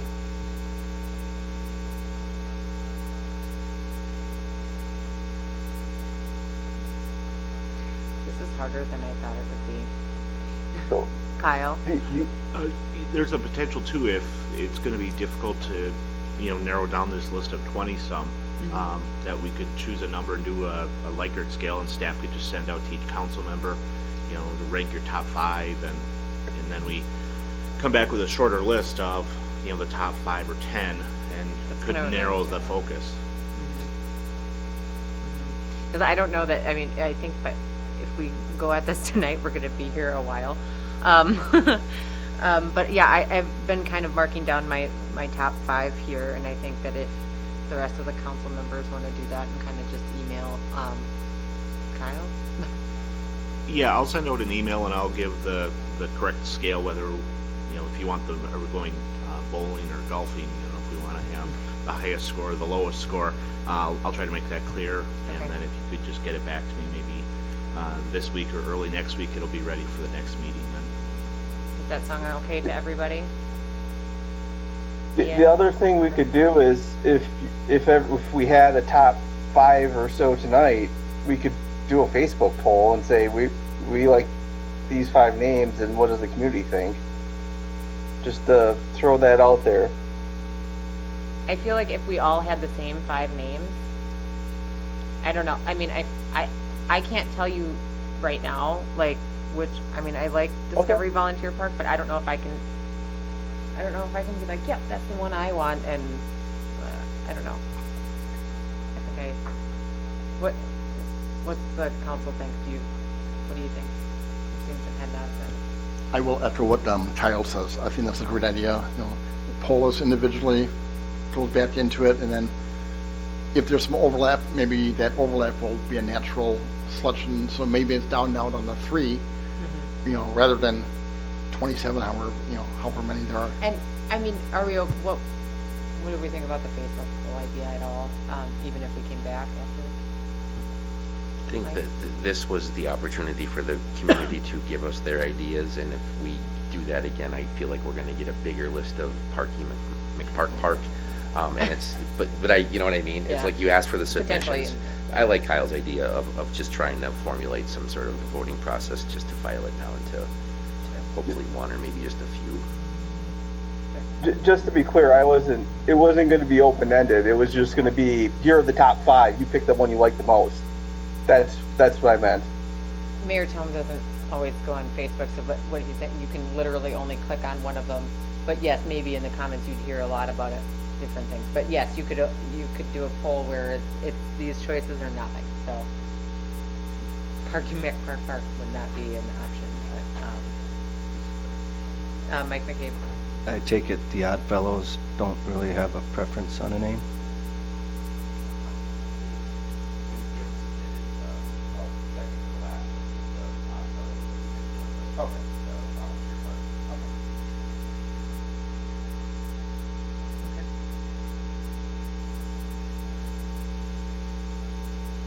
Okay, so Kyle's gonna send out that email, and everybody kind of respond with your top 5. Sounds good, and we'll kind of go from there. Matt, you get everything you need out of that as far as direction? Yeah. Alrighty, so moving on, we've got number 15. Review and discuss the May Award Fund application, Downtown Planters, and for that we also have Matt Schreiber.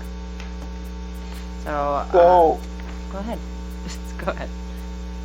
I got to fill out the application for the first time that you guys just approved recently that I've been working on over the last, I guess, couple of months. Just a quick background on this. So last year when we did the planters and the flowers, we were able to partner with the FFA. Well, with the schools being closed in the middle of this whole thing, we kind of had to scramble to find somebody to do this. So essentially what happened was I was talking with Liz Davis, who helped on the beautification task force, and she was there when we did the flowers the first time. She found somebody that was capable, that was a master gardener that lives here in, or outside of Columbus, that was able to help us. And after talking with her and being able to find a greenhouse where she could buy the materials, it just seemed like the easiest solution, and she was capable of completing the task for us. So that is kind of how we got to where we're at. The one thing I would also note is that, Kevin White from Country Sprayer was gracious enough to donate a sprayer. DPW has indicated they'll have staff time available to water this year. Obviously, the project is located in the downtown. If you didn't notice them last year, they're basically on the intersection of Dickinson and James Street and water in James Street, and Ludington and Harrison Street, and also Ludington and Mill Street. So kind of as you're driving into downtown, you're greeted by flowers, they're hanging flowers on the or on the street poles. Also, there's 2 planters kind of up by the 4 corners that you've noticed, or you may have noticed in the past. Those last year, the FFA grew those, and this year they will be grown by Laura, who's working with us. So that's essentially where we're at. I don't have a final budget yet, but it's there's cocoa liner, soil, there's materials, and I was quoted that it would be under $500, give or take. That was the budget. I know there'll be a more detailed budget at the next meeting, but I wanted to bring this to council for discussion and approval to move forward with this. With that, any questions? Thanks, Matt. Any initial questions?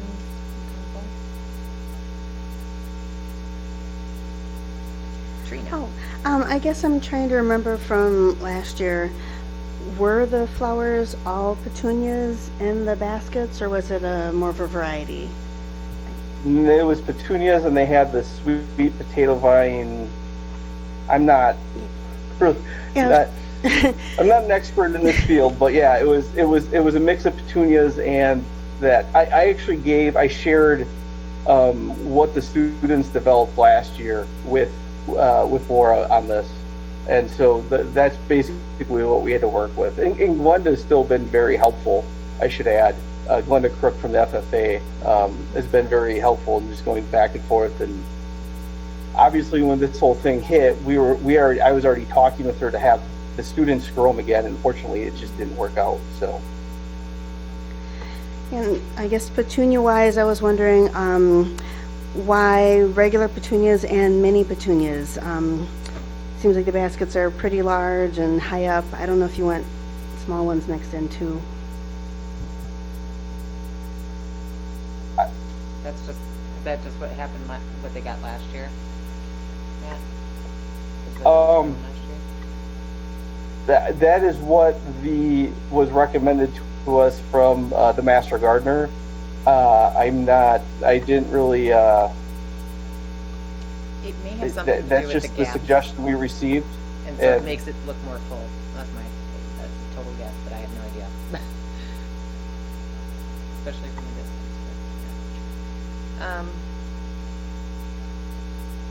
Mike? Oh, no, so I guess it's just really unfortunate. I think that the FFA wasn't able to contribute this year, and obviously, I'm sure that they would have been ready and willing, and it's unfortunate. But I think, in my opinion, the beautification fund of the May Ward Fund is for beautification, and I think that this really fits that bill.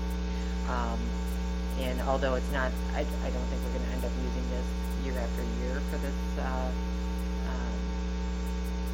specific purpose, but I think that this year, it'll be able to cover the cost. The community will still be able to enjoy the hanging baskets, and it'll still beautify our downtown. So I don't have any opposition to it. I don't know what the rest of the council feels. Some agreement. Mayor Tom?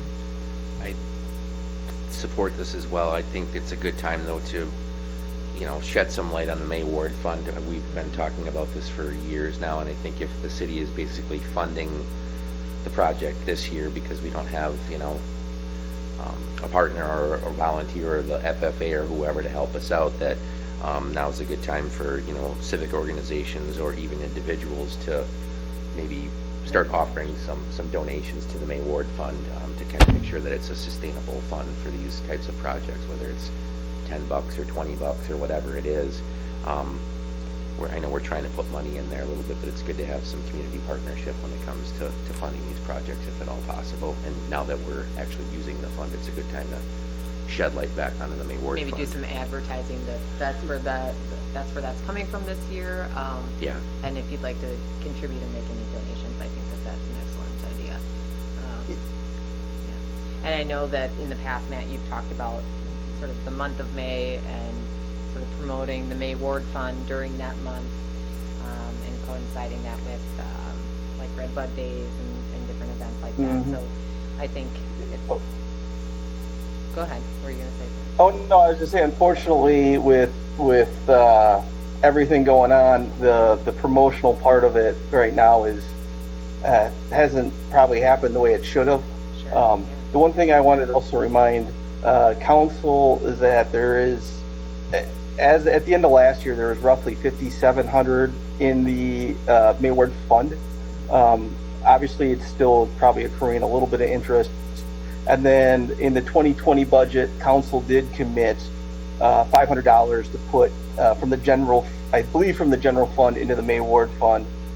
And I know at some level, Tourism Commission has talked about putting some funds every year into the May Ward Fund to use the May Ward Fund more for the beautification efforts. But nothing's final has come out of Tourism Commission. But I just wanted to let everybody know what's actually in the fund before they make a decision. So. Thank you. So I'm seeing a lot of nodding heads. Ian, do you have any input? Okay, nodding heads. I think that we'd be okay with moving that forward to the next regular meeting on that. Thank you. Thank you.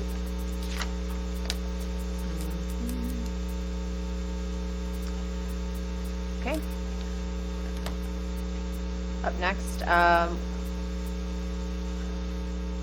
we are going to convene to close session per state statute 19.85 sub 1 sub e, deliberating or negotiating the purchase of public properties, the investment of public funds, or conducting other public business whenever competitive or bargaining reasons require a closed session, specifically to discuss potential developments in the city of Columbus. I'll need a motion and a second to go into closed session. I'll make a motion to move into closed session. McCabe seconds. Roll call or voice vote? Pat, could you take her? Gray, Aye. McCabe, Piperone, Aye. Reed, Aye. Ryan, Aye. Holm. Aye. Motion carries. All right, we are now in closed session, and we will not be returning to open session, so that ends our live feed for tonight. So, good night, everybody. Thank you.